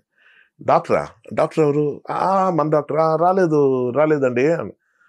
అమ్మాయి వస్తే ఇలాగా బాగుంటుంది కదా, లేదంటే నేను వెళ్తాను అంటే. ఇక్కడ ఏం చూస్తాడంటే ఇతని మైండ్లో ఏముందో చెప్పడానికి లాస్ట్కి వచ్చి అతను నీకు ఇష్టం అని చెప్పొచ్చు కదా అన్న పాయింట్కి తీసుకురావాలి. అది చాలా బాగుంటుంది. అది యూట్యూబ్లో ఉంది అది సీను. వచ్చాక అడుగుతాడు, నీకు ఇష్టమే కదా ఆ అమ్మాయి అంటే అని అడిగితే ఇతను నాగార్జున గారు సిగ్గుపడుతూ ఇష్టమే కానండి, ఎలా ముందుకు తీసుకెళ్ళాలో తెలియట్లేదు అంటే, అడగకూడదో తెలియట్లేదు అని. అప్పుడు అంటాడు, అడగాలన్నా అడుగు ముందుకెళ్ళాలన్నా అది మగవాడే ముందు చేయాలి బాబు, ఆడపిల్లలు అలా చేయలేరు అని చెప్పి ఒక ట్రిగ్గరింగ్ పాయింట్ ఒక ఇన్స్టిగేట్ చేస్తే, అక్కడి నుంచి అతను వెళ్ళి ఆ లవ్ ఎలా డెవలప్ అవుద్ది అన్నది స్టోరీ. బ్యూటిఫుల్ సీన్స్, లెంగ్త్ వల్ల లేచిపోతూ ఉండే బాధ అండి. ఎంత బాగా రాసుకుని వీళ్ళిద్దరు కష్టపడి పండించే పొలం ఉంటుంది చూడండి, పంట. ఆ డబ్బులతో కదా బట్టలు కొంటుంది. ఆ బట్టలు కొనడానికి కావాల్సిన డబ్బులు ఇతని మనిషిని పెట్టి చలపతిరావు గారు చేశారు ఆ రోల్. అతను వచ్చి బట్టలు ఎక్కువ రేట్లో కొంటాడు. ఆ అమ్మాయి అనుకుంటుంది మన క్వాలిటీకి చాలా డబ్బులు వచ్చేమో అని. అతను ఏమంటాడంటే, నీకు ఎక్కువ డబ్బులు ఇప్పించడం, ఆ పెళ్లి కూతురికి ఆ విషయం తెలిసినప్పుడు మనం కొన్ని ఆయన వస్తాడు భోజనాల దగ్గర, వస్తే చూసి ఇతనే కదా మన బట్టలు కొన్నాడంటే, అంటే మీరే కొనిపించారా అంటే, నేను నీకు డబ్బులు ఎక్కువ ఇద్దామని కాదు, మన ఇద్దరు కష్టంతో పండించిన బియ్యం ఇది, అందుకే చూసావా అందరు ఇన్ని ఐటమ్స్ పెట్టిన పర్వాణం చాలా బాగుంది అంటున్నారు, అది మనిద్దరం కలిసి పండించిన బియ్యంతో చేసింది రామలక్ష్మి ఆ బియ్యం మామూలు బియ్యం కాదు, మన పెళ్లికి అక్షంతలు అంటాడని. వన్ ఆఫ్ ద బెస్ట్ అంటే నేను పొగుడుకోవడం కాదు, అలా మంచి సీన్లు వస్తున్నప్పుడు చెప్పాలి కదా సార్. అవునవును. కానీ ఆ సినిమాలో లేదు, లెంగ్త్ పరంగా Okay, కట్ okay. అయిపోయింది. యూట్యూబ్ లో ఉంది. Okay okay. చెప్పొచ్చేది ఏంటంటే ఇలాగా కొన్ని మంచివి ఒక ఫ్లోలో వెళ్తున్నప్పుడు రాసుకుని వెళ్ళిపోయి లెంగ్త్ తెలియక ఇబ్బంది పడి, నాకు ఎలాగుండేదంటే నేను ఎవరు తిట్టుకొని నా చైతన్య సీన్లు, నాగార్జున గారి సీన్లు కొన్ని తగ్గించదు విక్రమ్, నాగేశ్వర్ గారి సినిమా అంతా పెట్టేద్దాం అంటే నాకు కూడా అలాగే ఉందనుకునే వాళ్ళు ఇద్దరు. కానీ కథ అలా ఒప్పుకోదు. వాళ్ళు అంటే ఇతను వెళ్ళిపోతున్నారు కదా, ఇతని సీన్లు ఇతను ఎక్కువసేపు చూడాలని నా తాపత్రయం. దీంట్లో ఇంకోటండి, ఈ కథలో గమనించినట్టయితే అంటే నాకు అనిపించింది, సో ఫస్ట్ ఏ కథకైనా సరే ఏదో ఒక సస్పెన్సో లేకపోతే విలనో ఏదో ఒకటి ఉండాలి కదా. దీంట్లో కూడా ఒక విలన్ ఉన్నాడు, టైం అనే విలన్ ఉన్నాడు. చావు, మరణం, మరణం. అది రివర్స్ చేసుకుంటూ ఈ ప్లేన్ రన్ చేయటం. అట్లానే కన్ఫ్యూజన్ అనేది కన్ఫామ్గా ఫస్ట్ చూసిన అతను కన్ఫ్యూజన్ వస్తాయి, రెండోసారి చూసినా కానీ ఎమోషన్ క్యారీ అవుతాడు, బట్ ఎక్కడ కనెక్షన్ అయ్యాయని తెలియదు. ఇక్కడ నాగార్జున గారిని ఒక్కరిని మీరు ప్రజెంట్లో పెట్టి ఇటు అంతకుముందు అంటే ఫ్యూచర్ని పాస్ట్ని రెండు మిక్స్ చేశారండి. ఇప్పుడు ఎందుకంటే బిట్టు అనే వ్యక్తి పెరిగి పెద్దోడైన క్యారెక్టర్, కరెక్ట్. ఇతని చుట్టే కథ నడుస్తుంది వాస్తవం చెప్పాలంటే. అతన్ని ఒక్కడిని పట్టుకుంటే మిగతా కథ అంతా అర్థం అవుతుంది. ఒక పేరుతోనో ఒక ఐడెంటిటీతోనో ఈ సినిమా చూసేద్దాం అంటే కుదరదు. కరెక్ట్. గొప్ప విషయం ఏంటంటే నాకు చాలా గమ్మత్తుగా అనిపించింది. అసలు మీరు ఎంత టైం పట్టిందండి? ఏమి లేదండి, ఈ లింకులు ఇవన్నీ అది విక్రమ్ దే అసలు చెప్తాను కదా. విక్రమ్ అవన్నీ అంతా కూడా ఎంత మ్యాజిక్ చేశారంటే ప్లేని నిజంగా. అంటే గమ్మత్ ఏంటంటే నానా తపస్సు చేసిందా విక్రమే ఫస్ట్. దానికి అంతో చాలా మటుకు ఆజ్యం పోసి తనకు బాగా సపోర్ట్ నిలిచింది ముకుంద్ పాండే. ఇందాక చెప్పిన నేను వెళ్ళినప్పటికి ఆల్మోస్ట్ నాకు వడ్డించిన విస్తరే, అంటే అన్ని కట్ చేసి పెట్టి ఉన్నాయి, నేను మూగుడు లేసి వండేయటమే. సో అది ఈజీయా కాదా నేను చెప్పట్లేదు, దే మేడ్ ఇట్ ఈజీ. నాకేం జరిగిందంటే నేను ఎక్కువ పాసిబిలిటీస్కి లాజిక్స్కి బ్రెయిన్ ఎక్కువ పెట్టాల్సిన పని లేకుండా ఇందులో ఉన్న ఈ కాంప్లెక్స్ ఆస్పెక్ట్ ఏదైతే ఉందో, టఫ్గా ఆడియన్స్ని కన్ఫ్యూజ్ చేసి ఇరుకును పెట్టి బ్రెయిన్ టీజర్ లాగా ఉన్నది ఏదైతే, దాన్ని సింప్లిఫై చేసి చక్కగా ఒక జావలాగా అలా స్పూన్ పెట్టి చిన్నపిల్లలకు పట్టే విధంగా ఉండే విధంగా దాన్ని సింప్లిఫై చేయడం అన్నది ఒక్కటే నా ఛాలెంజ్. నాకు చాలా ఈజీ అండి అది. నేను చాలా గర్వంగా ఇష్టంగా చెప్పుకుంటా. మీరు ఎంత టఫ్ కథను తీసుకురండి, ఒక 6 hours స్టోరీని తీసుకురండి, మీరు ఎంత కావాలో మీరు చెప్పాలంతే. అరగంటలో కావాలని మీకు కావాల్సింది అది చేసేస్తా. సో అది నాకున్న స్పెషాలిటీ. సో ఆ స్పెషాలిటీకి ఇటువంటి కథ రావటం, అది చుట్టూ మొదట మిస్ అయిపోయి ఒక 9-10 నెలలు అటు ఇటు తిరిగి మళ్ళీ నా దగ్గరికి రావటం, వచ్చిన తర్వాత ఇంకా ఆగలేదండి. హార్డ్లీ నేను ఒక 2 monthsలో ఫినిష్ చేస్తా. అది చాలా ఎక్కువ యాక్చువల్గా. ఎందుకంటే గుండెజారు గల్లంత అయింది లాంటి డైలాగ్ బేస్డ్ ఫిల్మే, అందులో విపరీతం ట్విస్ట్లు టర్న్స్ ఉంటాయి. అదే నేను రాసింది 8-9 daysలో, 8 nights 9 daysలో రాస్తా. అవునా? At a stretch. చాలా ఫాస్ట్. అది ఇంకా మధ్యలో నాకు ఫీవర్ రావడం అన్ని కలుపుకొని చెప్తున్నా. అలాంటి చాలా జరిగాయి. అంటే కనెక్ట్ అయిపోతే చాలా ఫాస్ట్గా వెళ్ళిపోతుంది, లేదంటే టైం పడుతుంది. కానీ నేను వచ్చేసరికి స్క్రీన్ ప్లే అదంతా ఆల్మోస్ట్ లాక్ చేసి పెట్టడం, దాంట్లో మీరు అన్నట్టు ఇలా ఇవ్వు డైలాగ్స్ పరంగా మాత్రం అన్ని మంచి మంచి లైన్స్ యాడ్ అవటం, రోజుకో సీన్ రాసుకుంటూ వెళ్ళేవాళ్ళం. ప్రతి సీన్కి విక్రము ఎమోషనల్ అయిపోయి అసలు ఎందుకు ఆగింది ఈ సినిమా ఇన్ని రోజులు అని ఎక్సైట్ అవటం. లైక్ ఇందాక చెప్పినట్టు ఫస్ట్ నుంచి నాగ్ సార్ చాలా మటుకు ఎడిట్ చేశారండి. అక్కడ కొన్ని ప్లేస్లో సాంగ్స్ అని కొన్ని సీన్స్ అని అడిగేవారు, ఇవి అవసరం లేకుండా చేయొచ్చా అది ఇదని. గమ్మత్తుగా ఏంటంటే అది ఆల్మోస్ట్ నేను ముందు రోజు విక్రమ్ అడుగుతుండేవాడిని, ఆ ఇద్దరు సింక్ గురించి చెప్తున్నాను. సో నాగ్ సార్ ఇలాగా అడిగేసరికి మనోడు హర్ష కూడా ఇలాగ అన్నాడండి అని చెప్పి ఒక దీంట్లో వచ్చి ఎక్కడ ఈగోస్కి పోకుండా నీట్గా దాన్ని సెట్ చేసుకుని, నాకు ఇందాక చెప్తున్న విషయం మామూలుగా సాంగ్స్ ఫైట్లు వచ్చేటప్పుడు అండి సినిమాల్లో ఒక 80s ఆ టైంలో జనం బయటకు వెళ్ళిపోయారు సిగరెట్ కాల్చుకోవడానికి. నాకు మొన్న చిరంజీవి గారితో షూటింగ్ చేస్తున్నప్పుడు చెప్పినప్పుడు ఆ విషయం ప్రస్తావనకు వచ్చింది. చిరంజీవి గారు అనేవారంట అప్పట్లో, సాంగ్స్ ఫైట్స్కి జనం బయటకు వెళ్ళడం కాదు, వాళ్ళు థియేటర్లో ఉండేలా నేను చేస్తాను అని ఆయన సాంగ్స్ ఫైట్స్తో కూర్చోపెట్టి ఒక లెవెల్కి తీసుకెళ్ళడం అనేది మనది. ఇప్పుడు అది ఎందుకు ప్రస్తావిస్తున్నా అంటే సిమిలర్గా దానికి దగ్గరగా ఒక స్టేట్మెంట్ విక్రమ్ దగ్గర నుంచి విన్నా. ఏంటంటే ఏదైతే బాగా కాంప్లికేటింగ్గా అనిపిస్తుందో, ఏదైతే బాగా టఫ్గా అనిపిస్తుందో, ఏదైతే ఆడియన్స్కి నచ్చకపోవచ్చు అనిపిస్తుందో, ఎక్కడైతే ఆడియన్స్ మొబైల్లోకి వెళ్ళిపోయి వాట్సాప్లు లేకపోతే ఇంకేదో చూసుకుంటా అవేవీ లేకుండా నేను కథ మొదలు పెట్టానంటే చివరి దాకా వాడు తల ఇంకొక దగ్గరికి తిప్పకుండా, వాడు ఆలోచన ఇంకో దగ్గరికి మళ్ళకుండా నేను సినిమా తీసుకుని వాడిని హోల్డ్లో పెట్టుకుంటాను ప్రేక్షకుడిని అని చెప్పిన మాట మనం సినిమాకి ప్రూవ్డ్. నిజమండి. అది మీరు చెప్పినట్టు ఎవరికి చెప్పలేం, అది ఎలాగో అర్థం కాదు. అంటే అర్థం అవుతుంటుంది, ఎక్స్ప్లెయిన్ చేసే లోపు ఇంకోటి అవుతుంటుంది. అది ఇంకొకటి అనిపిస్తుందండి ఈ టాపిక్ లో చెప్పాలి. ఇప్పుడున్న ప్రజెంట్ ట్రెండ్ లో గనక మనం వచ్చి ఉంటే అది తినేసేది. ఎందుకంటే ఇప్పుడు అంతా రీల్స్ ఎంత కాదని డైవర్ట్ అయిపోతున్నారు సార్. మనం చాలా సింపుల్ గానే చెప్పాలి. మనం ఇది విక్రమ్ అన్నది ఇప్పుడు నెక్స్ట్ చేయబోతున్న కథలో అటువంటి ట్విస్ట్ లే ఉండవు, బ్రీజీగా ఉంటుంది అనమాట. మళ్ళీ మనం తర్వాత ఆల్మోస్ట్ 10 years తర్వాత కలుస్తున్నాం. నితిన్ హీరోగా ఒక మూవీ స్టార్ట్ అవుతుంది, విక్రమ్ డైరెక్టర్, నేను రైటర్. కానీ నేను ఒక విషయం చెప్తానండి, మనం ఇప్పుడు వచ్చినా గానీ అసలు ఆ స్క్రీన్ ప్లే నో డౌట్ అండి. అది చూసాం కాబట్టి నా ఒపీనియన్ మేబీ యువర్ రైట్. లేదు ఎప్పటికి కొన్ని సినిమాలు అలా ఉండిపోతాయి అంటే. అప్పుడు వచ్చిన సినిమా ఇప్పటికి ఆదరణ పొందడం వేరు. ఇప్పుడు ఫ్రెష్ గా అది ఇప్పుడు సినిమా అలా తీస్తే ఆడియన్స్ అన్ని ట్విస్ట్లు అంతసేపు నా డౌట్ ఎక్స్ప్రెస్ చేస్తాను. ఎందుకంటే అలాంటి కొన్ని ఫెయిల్ అవటం నేను చూశాను. మేబీ యువర్ రైట్, మీరే రైట్ అవ్వచ్చు, నా ఒపీనియన్ షేర్ చేస్తాను. అంటే ఇక్కడ ఏంటంటే ఫ్యామిలీ మొత్తం ఒక డిఫరెంట్ స్క్రీన్ ప్లేలో ఫ్యామిలీ అందరినీ ఉంచడం అది గొప్ప ట్రీట్మెంట్. కరెక్ట్. ట్రీట్మెంట్ విషయంలో నేను డౌట్ పడలేదు సార్, నేను ప్రేక్షకుల అభిరుచి గురించి చెప్తున్నా. ప్రేక్షకులు ఇప్పుడు రాను వాళ్ళ తాలూకు అటెన్షన్ స్పాన్ తగ్గిపోయిందండి. వాళ్ళు ఎంత కాదన్నా తర్వాత టక రీల్స్ చూసి అది కొంచెం అనారోగ్యకరమైన పరిస్థితి. కానీ నేను ఎలా చెప్పాలంటే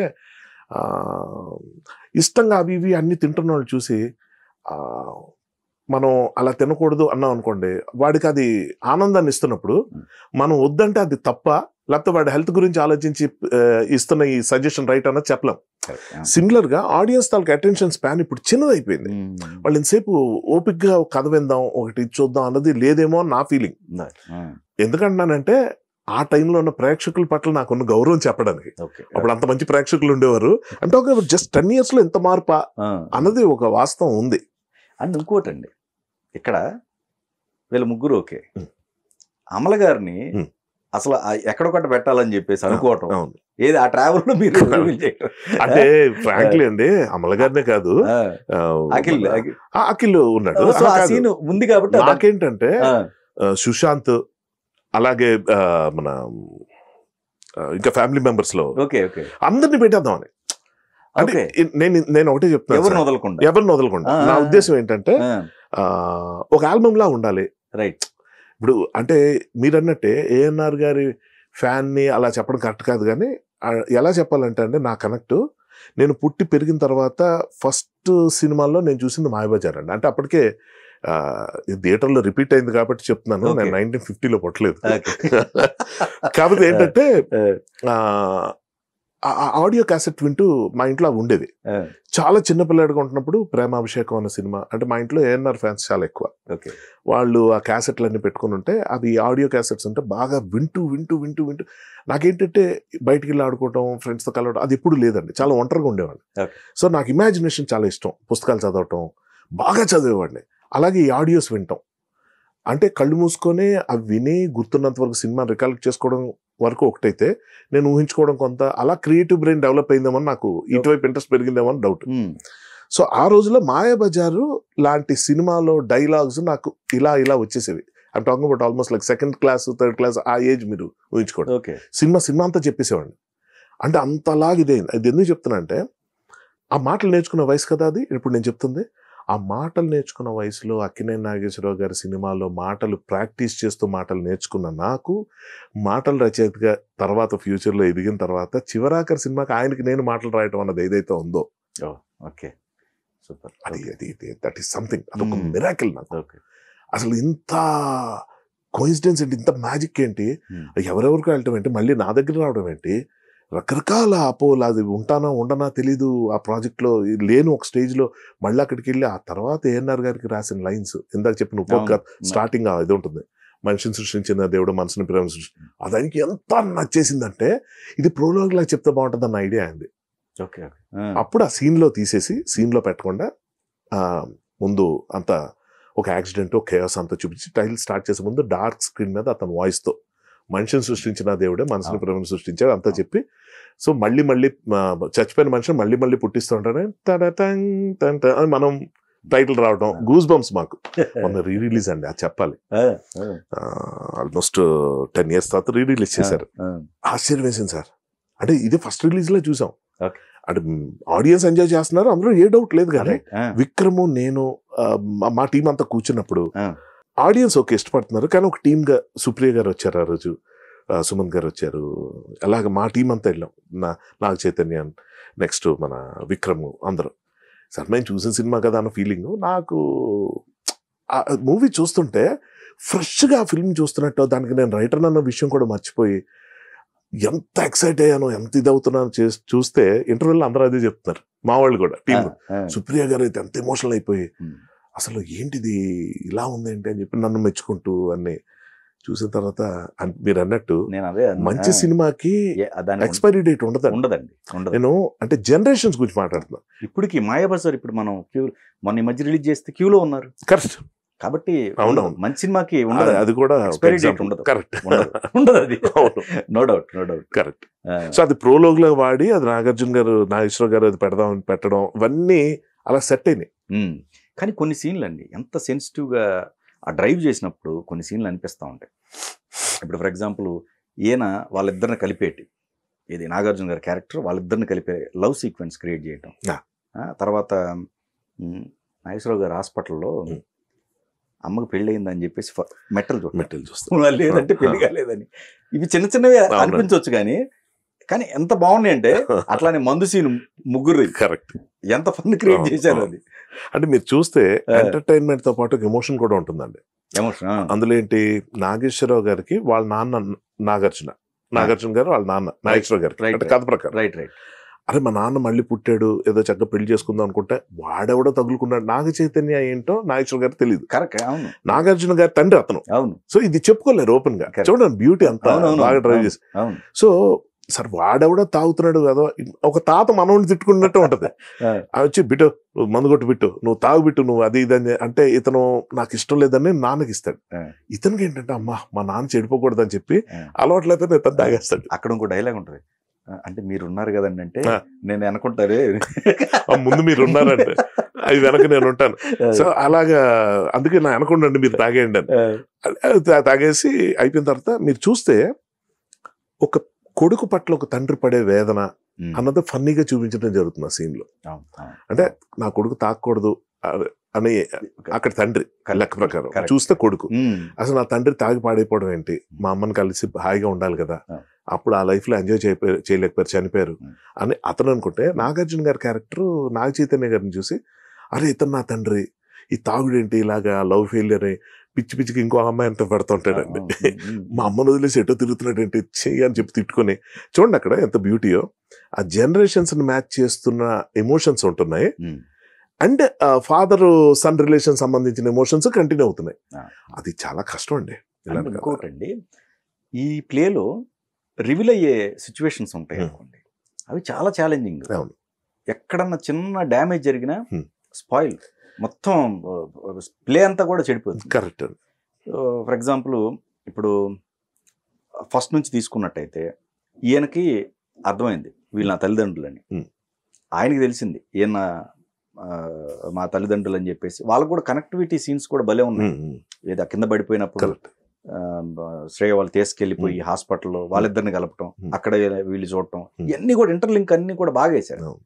అయితే ఇక్కడ మీకు ఛాలెంజింగ్ ఏంటి, ఇప్పుడు వీళ్ళిద్దరికి తెలియాలి, ఎవరు సమంతకి నాగ చైతన్య వీళ్ళిద్దరికి తెలియాలి. వీళ్ళిద్దరికి తెలిసే సీక్వెన్స్ అక్కడేసారు. ఏదో ఆ టైం దాని దగ్గర అక్కడ రివీల్ చేశారు. అది ఎక్కడ రివీల్ చేస్తారా అనుకున్నాం అసలు ఆ ప్లేని, కానీ అది కన్విన్స్ గా అనిపించిందండి అది కూడా. అవును. అంటే అక్కడ ఎమోషన్ దగ్గర అంటే ఏమవుతుందంటే ఆమె వచ్చి అంటే కథలో చెప్పేది ఏంటంటే రివీల్ అయ్యే ప్లేస్ వేరే అండి యాక్చువల్ గా. అదేంటంటే ఈ డాన్స్ కోసం అరేంజ్ చేస్తాడు ఇతను. ఏంటంటే ఫిజికల్ గా వీళ్ళ దగ్గర అయితే కొంచెం ఇది అవుతుంది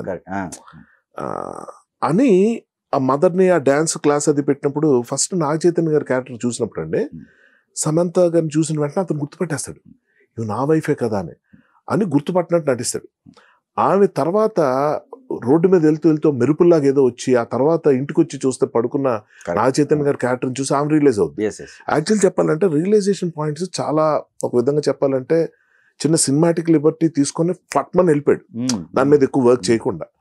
నా భయం కొంచెం దాని మీద కూడా ఉండేది, కానీ ధైర్యం కూడా ఏముండేదంటే ఇంత ఫ్లోలో అది పట్టించుకోరు, అది నిజంగా అంత ఇంపార్టెంట్ కాదు, గుర్తుపట్టడం కోసం ఆడియన్స్ వెయిట్ చేస్తున్నారు, ఏం చూసి గుర్తుపడితే ఏంటి అక్కడ, సరే బాగోదు పక్కన పెట్టేస్తారు.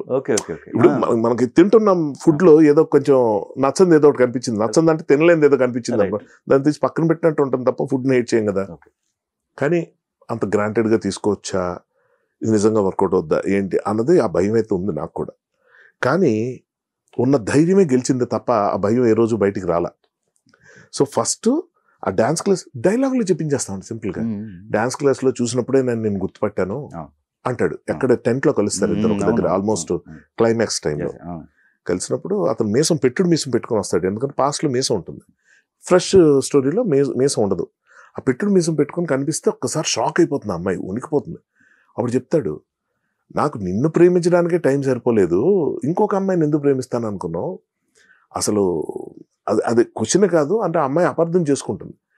ఇప్పుడు ఆ అమ్మాయి అపార్థం చేసుకున్న లవ్ అఫైర్ గురించి కాదు ఇక్కడ టాపిక్, ఎంత లైఫ్ వేస్ట్ అయిపోయి మనం కొట్టుకొని ఆ డిస్కషన్లో పోతుండగా కారు వచ్చి లారీ గుద్దుకుంటుంది, చచ్చిపోతారు. సో అతనితో మాట అనిపించాము, అసలు నువ్వు ఈ జన్మలో కూడా నన్ను ఎంత ద్వేషిస్తున్నావు అంటే అంత తప్పు నేనేం చేశాను, అప్పుడు అసలు నాకు ఏ పాపం తెలీదు, నాకు చెప్పుకునే ఛాన్స్ కూడా నువ్వు ఇవ్వలేదు, అది ఇచ్చుంటే మన పిల్లాడి లైఫ్ ఇలా రూయిన్ అయిపోయేది కాదు, తల్లిదండ్రులు అండ లేకుండా పెరిగాడు, అఫ్కోర్స్ ఎంత బాగున్నాడు చూడు, అది మన అదృష్టం. కానీ మళ్ళీ మనం పుట్టినప్పుడు కూడా ఇంత ద్వేషం నా మీద నీకు ఉందా అని ఒక లైన్ రాశాను. మళ్ళీ ఇలా పుట్టే అవకాశం ఉందో లేదో తెలియదు కానీ నాకు ఇప్పుడు చచ్చిపోవాలనిపిస్తుంది అంటాడు. ఇలా మళ్ళీ పుట్టే అవకాశం ఉంటుందో లేదో అని భయం నాకు ఉంది, కానీ నాకైతే నిజంగా చచ్చిపోవాలనిపిస్తుంది అనేటప్పుడు అమ్మాయి కదిలిపోతున్నాను. అంటే ఇంకొక లైఫ్, ఇంకో జన్మ ఎత్తినా కూడా నేను అనుకున్న పనులు ఏమి జరగట్లేదు అంటే ఇంకెందుకు ఈ జన్మ అనుకుని, సరే నేను ద్వేషించేటప్పుడు అంటే నీకు మీసం ఈ రూపం చూస్తాను కదా ద్వేషం అని చెప్పి ఆ మీసం అలా తీసేస్తుంటాడండి. అనగానే అమ్మాయి వచ్చి ఆ మీసం మళ్ళీ అతికించి కిస్ చేస్తుంది. అది goose bumps moment. So realization ఎక్కడయ్యారండి అంటే మనుషులు గుర్తుపడడం వేరండి, అర్థం చేసుకోవటం వేరు. గుర్తుపట్టినంత మాత్రం ప్రయోజనం లేదండి, అర్థం చేసుకోలేదనుకోండి ఏం ప్రయోజనం. ఇది అర్థం చేసుకోవడానికి సంబంధించిన సినిమానే. ఈ సినిమా మొత్తం ఎన్ని రకాలుగా ఎన్ని పేర్లు మార్చి ఎన్ని వరుసలు మార్చి ఎన్ని తరాలు మార్చినా కూడా మనసులను అర్థం చేసుకోవటం అనేది ఎంత ఇంపార్టెంట్ చెప్పే కదా మనం. అంతా కూడా వెంటనే అంత తేలిగ్గా ఇంజెక్ట్ అవ్వదు. అవును, అంటే ఏమైపోయిందంటే నాకు బేసిక్గా ఏంటంటే నాకు బేసిక్గా ఈ confuse comedy, confuse mistake in identity సంబంధించిన కథలు నాకు చాలా ఇష్టం. ఓకే, అది ఫస్ట్ నుంచి నాకు ఉంది. మీరు దానికి సక్సెస్ఫుల్ ఎగ్జాంపుల్ ఏంటంటే గుండె జరగాలంతైంది, మీరు అది కూడా చూడండి. కథగా మీరు చెప్పలేరు ఆడియన్స్, ఒక స్టేజ్కి వచ్చేసరికి ఆడియన్స్ 10 క్వశ్చన్లు అడుగుతారు వింటున్నప్పుడు, అది చూస్తేనే అర్థమయ్యే కథలు. నాకు అవి చాలా ఇష్టం అండి. పర్టికులర్ గా నాకు ఆ జానర్ చాలా ఇష్టం. నేను క్రేజీ మోహన్ గారికి అరివేరు భయంకరమైన ఫ్యాన్ని. Michael Madan Kamaraju, for example Vichitra Sodarulu, మీరు ఏవైనా తీసుకోండి, ముంబై ఎక్స్ప్రెస్, ఇందులో ఇవే ఉంటాయి. డైలాగ్ డ్రామా, ఒక లైన్ కి ఎన్ని అర్థాలు ఉంటాయి, పంచతంత్రం ఈ సినిమాలని చూడండి. అది నా మైండ్ సెట్. అది బేసిక్ గా ఏది నేను సింపుల్ గా చెప్పడానికి ఇష్టపడను. కొంచెం అలా అటు తిరిగేసి ఇటు తిరిగేసి వర్డ్ ప్లే కుదిరితే పెట్టి, లక్కీగా అవన్నీ కుదిరే విధంగా ఈ కథ వచ్చింది. అప్పుడే గుండెజారు రాసి మంచి వేడి మీద ఉన్నానేమో, వార్మప్ అయిపోయి వెంటనే అది సరదాగా వెళ్ళిపోయి ఆ కథ, లవ్ స్టోరీ, యంగ్స్టర్స్, ఇది చాలా ఇంటెన్స్ కథ. కథ పరంగా జానర్ పరంగా చాలా వేరియేషన్ ఉంది, కానీ అదే టెంప్లెట్లో ఉంది. మంచి కాక మీద ఉన్న ఏ సీను అంటే ఎంత స్పష్టంగా చెప్పగలంటే అండి, మీకు సినిమా గుర్తుంటే ఎంఎస్ నారాయణ గారు మెట్లు దిగుతూ జారిపోతారు, ఒక సీన్ ఉంది. ఆ ఒక్క సీనే నేను 2-3 సార్లు రాశాను. ఆ ఒక్క సీనే ఐ థింక్ 2 times 3 times రాశాను. మిగిలిన ఏ సీన్ కూడా ఒక్క అక్షరం కూడా రెండోసారి రాయిపించడం కానీ అడగడం కానీ ఏమి జరగలేదు. తనకేంటంటే విక్రమ్కి కొంచెం స్లోగా వర్క్ చేస్తాడు. ఆ పేస్ని తట్టుకోవడం నాకు కష్టమైపోయింది. పేస్ ఏంటి, నాకు చాలా స్పీడ్. ఇప్పుడు నేను మాట్లాడే తీరు చూస్తాను మీకు అర్థం, చాలా ఫాస్ట్ మాట్లాడుతుంటా. నేను రాసే డైలాగ్ కూడా అలాగే ఉంటాయి. నేను సీన్ అంటే కనెక్ట్ అవ్వాలి చూడండి, అది వేరే విషయం. కనెక్ట్ అయిన తర్వాత ఒక పేస్లో వెళ్ళిపోతాం. లైక్ ఐ టోల్డ్ యూ, గుండె జరగాలంత అయింది, అంత వర్బోస్ సినిమా ఫస్ట్ నుంచి వరకు డైలాగ్. దాన్నే నేను 8 రోజులు అంటే 8 nights 9 days అంత స్పెసిఫిక్ గా చెప్తున్నా అంటే. కానీ ఇక్కడికి వచ్చేసరికి ఏంటంటే విక్రమ్ కొంచెం టైం టేకింగ్, స్లోగా వెళ్తాడు. ఒక సీన్ అయితే రిలాక్స్ అవుతాడు. ఆ రోజు తన కుకింగ్ అంటే చాలా ఇష్టం. సో ఆ కుక్ చేయడం, రకరకాల ఇంటర్నెట్లో వంటలు చూసుకుని చేయటం, అన్ని చేయడం, తినడం, తిన్నాక పవర్ నాప్, అతను పవర్ నాప్, నేను పవర్ఫుల్ నాప్. అతను 1 hour పడుకుని నేను 2 hours పడుకొని లేచి తర్వాత లేచి టీలు అవి తాగి కొంచెం ఆ కబుర్లు అవి చెప్పుకొని కొంచెం ఫ్రెష్ అప్ అయ్యి మళ్ళీ వచ్చి కూర్చొని అప్పుడు మొదలు పెట్టేవాళ్ళం. 4 to 6 evening work. Okay okay. ఆ 2 hours ఒకసారి మన్నం చేసి ఒకసారి సీన్ రివైజ్ చేసుకొని ఇంకా నేను ల్యాప్టాప్ తీసుకొని కూర్చొని రాయటం మొదలుపెట్టి రీడింగ్ ఇవ్వటం. ఓకే అన్నాక 6 o'clock పార్టీ, ఓకే సెలబ్రేషన్. చాలు ఇవాళ రేపు అంటే ఇంకోటి రాసేద్దాం అన్నట్టు నేను 6 తర్వాత లేదు రిలాక్స్, అంత మంచి సీన్ మళ్ళీ చదువు మళ్ళీ రిలీజ్ చేసుకొని అంటే ఏంటంటే ఏమైనా మిస్టేక్స్ ఉన్నాయా, ఏమైనా మనకు ముందే నచ్చింది కానీ ఏమైనా ఫ్లాస్ కనిపిస్తున్నాయి, ఇంకేమైనా మిస్ అవుతున్నావా, ఇలాంటివన్నీ చెక్ చేసుకోవడానికి 4-5 సార్లు వింటాడండి. Okay okay. ఎంత ముచ్చటగా ఎంత ముద్దుగా వింటాడంటే అండి, చెప్తున్నోడికి చాలా ఒక రకమైన ఎనర్జీ వచ్చేస్తుంది. మంచి best of the work output రాబట్టుకోవడంలో విక్రమ్ ఎక్స్పర్ట్ అండి. నాగేశ్వరరావు గారి సీన్లు లింక్ చేసేటప్పుడు కానీ లేదా కొన్ని సీక్వెన్స్లో ఏదన్నా మార్పులు చేర్పులు చేయటం కానీ ఎక్కడన్నా ఛాలెంజింగ్ అనిపించినవి ఉన్నాయా నాగేశ్వరరావు గారు? అస్సలు లేదండి. అసలు ఆయన ఏంటంటే ఆయనకి నరేట్ చేయడానికి పిలిచారండి. అది నా అదృష్టం అనుకోవాలి ఒక విధంగా కాదు, ఏ విధంగా చూసినా. ఎందుకంటే అక్కడ అంత పెద్ద ప్రూవ్డ్ డైరెక్టర్ ఉన్నప్పుడు డైలాగ్ రైటర్ ఎందుకు వెళ్ళి చెప్తాడు అన్నది ఒకటి. తనకి భాష రాకపోవటం నాకు అడ్వాంటేజ్ అయిపోయింది. నాకు అవకాశం దొరికింది పెద్ద ఆయన ముందు కూర్చోడానికి అంటున్నాను. కానీ ఇందాక నేను చెప్పినట్టు ఆయన ఇంట్లోకి ఎంటర్ అయిన దగ్గర నుంచి ఆయన అలా కనిపిస్తున్న ఆ 10 సెకండ్ల టైంలో అండి, చిన్నప్పటి నుంచి మాయాబజార్ సినిమా నుంచి అంత ముందు సినిమాలు అవన్నీ తర్వాత VHSలో చూడటం, బట్ ఏదైనా ఫాస్ట్గా ఒకసారి అన్ని రంగుల్లో ఆయన కనిపిస్తున్నాడు. అవన్నీ గుర్తొచ్చి ఏంటి తన దగ్గర కూర్చొని నేను ఇప్పుడు సీన్లు చెప్పాలా, అసలు ఏమైనా అర్థం ఉందా, ఎలాంటి డైరెక్టర్స్ దగ్గర వర్క్ చేసి వచ్చి ఎలాంటి రైటర్స్, అది నా అదృష్టమా లేకపోతే ఏంటి నాకు అర్థంగా కూర్చున్నాను. ఒక 2-3 minutes పట్టింది మొదలుపెట్టి. అలా కూర్చొని అలా కామ్గా ఉన్నా. ఆయన కూడా అలా మొదలు పెట్టండి ఏమన్నా, ఆయనకి తెలుసు వీడి పరిస్థితి, కొంచెం అండి కంఫర్ట్ ఇద్దాం అలా కూర్చున్నారు. ధైర్యం తెచ్చుకొని సార్ మీ సీన్స్ వరకు ఇప్పుడు చెప్పేస్తానండి అది మొదలు ఎందుకు అన్నాడు. టక్కు మన ఒక్క నిమిషం సార్ అన్న, నా సీన్ల వరకు ఏంటి అని అంటే, అదే సార్ మీ సీన్లు మొత్తం లేదా స్క్రిప్ట్ ఉంది సార్. విక్రమ్కి నాకు షాక్, ఎందుకంటే నేను ఈయన సంబంధించిన 25 సీన్లు ఏవైతే ఉన్నాయో బట్టి కొట్టి ఎక్కడ మన ఫ్లో తడబడకూడదు, రూల్ అవ్వకూడదు అని చెప్పి నేను అలాగ రెడీ అయితే నేను మొత్తం చెప్పండి నాకు. ఒకసారి విక్రమ్ నేను మొహం చూసి, విక్రమ్ కూడా తెలియదు ఈ విషయం. మాకేం చెప్పారు, పెద్ద ఎక్కువసేపు కూర్చోలేరు, ఒక 40 minutesలో ఫినిష్ చేసేయండి అంటే. నాకేంటి 20 minutes అయితే బాగున్నావు అంటే, వీళ్ళ తొందరగా పారిపోదాం అక్కడి నుంచి భయం. సరే ఇంకా అలా అంటున్నారు కదా అని చెప్పి అనుకుంటే 40 minutesకి నేను ప్రిపేర్ అయిపోయాను. లేదు విక్రమ్ చెప్పేస్తాను అది ఇది అన్నాను, కూర్చున్నాం. ఆయన మొత్తం చెప్పమంటున్నారు, రెడీగా లేను అంటే కాస్త కొంచెం టైం పడుతుంది, మీకేమైనా పని ఉందా నాకు మాటలు రావట్లే. అర్థమే విక్రమ్ చదివి అన్నట్టు. అక్కడ ఉన్న వాళ్ళకి చెప్పేశాను, పక్కన నిల్చొని ఉంటారు, నేను పిలుస్తాను ఏదైనా అవసరం అయితే, ఇక్కడ కాలింగ్ బెల్ పెట్టి వెళ్ళిపోయినాను. పిచ్చ ప్రైవసీ అండి. విక్రమ్ కూడా నాకు ఇలా నా పర్వ్యూలో నా విసినిటీ రేంజ్ లో కాదు వెనక కూర్చున్నాడు. కానీ ఎందుకంటే నాకు ధైర్యం రావడం, పెద్ద ఎదురు కూర్చోపెట్టుకుని సీన్లు అని చెప్తున్నాడు. ఆయన ఎంత ఇమోషనల్, ఎంత అది ఏమి ఇన్వాల్వ్మెంట్ అండి. పెద్ద ఆయన మనం వింటుంటాం కదా, వయసు ఎక్కువైతే మతిమరుపు ఫోకస్ అది ఉండదని. ఎవడన్నాడండి, ఆయన్ని చూస్తే మనం ఎంత తప్పుడు ఫీడింగ్తో ఉన్నామో మైండ్లో మనం ఫిక్స్ అవుతున్నాం. ఒక 30 ఏళ్ళు దాటితే ఎలా ఉండాలి, 40 దాటి 50 దాటితే ఎంత, బీపీ వస్తుంది, షుగర్ వస్తుంది, హార్ట్ ప్రాబ్లం వస్తుంది, క్యాన్సర్ వస్తుంది, అన్ని దాటుకుని వచ్చిన మనిషి ఆ స్టడీ ఆ పదాలు ఉచ్చరించే తీరుగానే అని చూపేంటండి అంత పవర్ఫుల్గా ఉంది. అలా చూస్తుంటే ఎక్కడ నీరసం కానీ ఇదిగా ఏమి లేకుండా మధ్యలో ఐ కాంటాక్ట్ ఇస్తుంటే నాకు ఒకసారి షాక్ కొడుతున్నట్టుంది. ఎంత ఫోకస్డ్గా మొత్తం అంతా అయిపోయిందండి. ఫస్ట్ సీన్ నుంచి చెప్తున్నారు సార్ ఆయన, డైలాగ్ టు డైలాగ్ పిలిచి దగ్గర పిలిచి నీ పేరేంటి చెప్పాను. చాలా ఆ పొగడతలు నేను చెప్పుకోవాలని ఉంది కానీ వద్దు అంటే, ఎంత మంచి మాటలు వాడారంటే ఆయన. చాలా బాగా రాస్తున్నావు, క్లుప్తంగా చెప్పాలంటే చాలా బాగుందంటే. నేను వెళ్ళాను కాళ్ళ దగ్గర కూర్చొని, నాకేం మాట్లాడాలో కూడా తెలియట్లేదు. థ్యాంక్స్ అన్నది అంత చిన్న పదం సార్, ఏంటి థ్యాంక్స్, ఎన్ని మాట్లాడాలి అయితే ఎన్ని చెప్పాలి.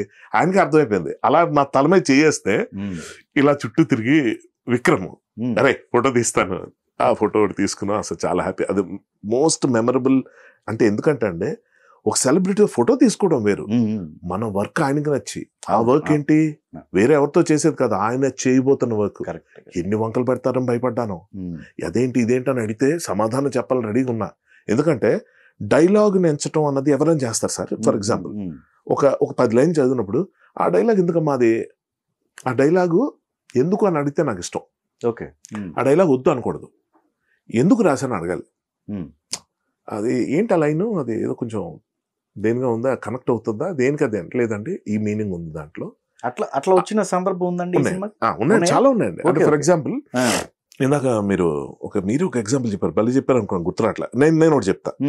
రామలక్ష్మి క్యారెక్టర్ దగ్గరికి అతను వెళ్తాడు, మన నాగార్జున గారు శ్రీయా దగ్గరికి వెళ్ళి ఆ పొలం పనులు అవి చేసి ఈయన ఏం చేస్తాడంటే ఆల్మోస్ట్ అదే కూలివాడిలా దొంగలాగా వెళ్ళి, దొంగ నా అమ్మాయి అనుకుంటుంది, సరే ఏదన్నా అని, సరే నీ పెళ్లికి నువ్వు ఒకదాన్ని నేను కష్టపడతావు, పెద్ద ఆవిడ ముసలావిడ ఆవిడ ఎలా ఇబ్బంది పడుతుంది, నేను ఒక చెయ్యేస్తాను, నేను డబ్బులు ఇవ్వని కాఉంటుంది, నిన్ను అడిగితే కదా 2 పూటలు తిండి పెట్టి చాలని. అతను ప్రేమలో పడిపోయాడు అమ్మాయితో. ఏ అమ్మాయిని పెళ్లి చేసుకోబోతున్నాడో ఆ అమ్మాయికి పెళ్లి కోసం హెల్ప్ చేస్తున్నాడు తెలియకుండా. Look at the beauty of the story. So ఆ ప్రాసెస్ లో అయిపోయింది, పొలం దున్నేశారు, డబ్బులు వచ్చాయి, బట్టలు కూడా కుట్టించుకున్నాక, అది కూడా ఎంత బ్యూటిఫుల్ సీన్ అంటే, ఆ నేత కోసం అంటున్నారు, కుట్టించడం కోసం వెళ్తున్నప్పుడు ట్రైలర్ అడుగుతాడు ఎంత అని, అంటే ఇలా చూసి నాగార్జున గారిని చూసి ఇలా కుట్టే అంటది తెలియకుండా. ఒక మగాడు కనిపించాలి అక్కడ, ఇలా ఉన్నాడు కదా ఎంతకన్నా ఎక్కువ ఉండడులే, ఇతనే మాక్సిమం అనే ఉద్దేశం.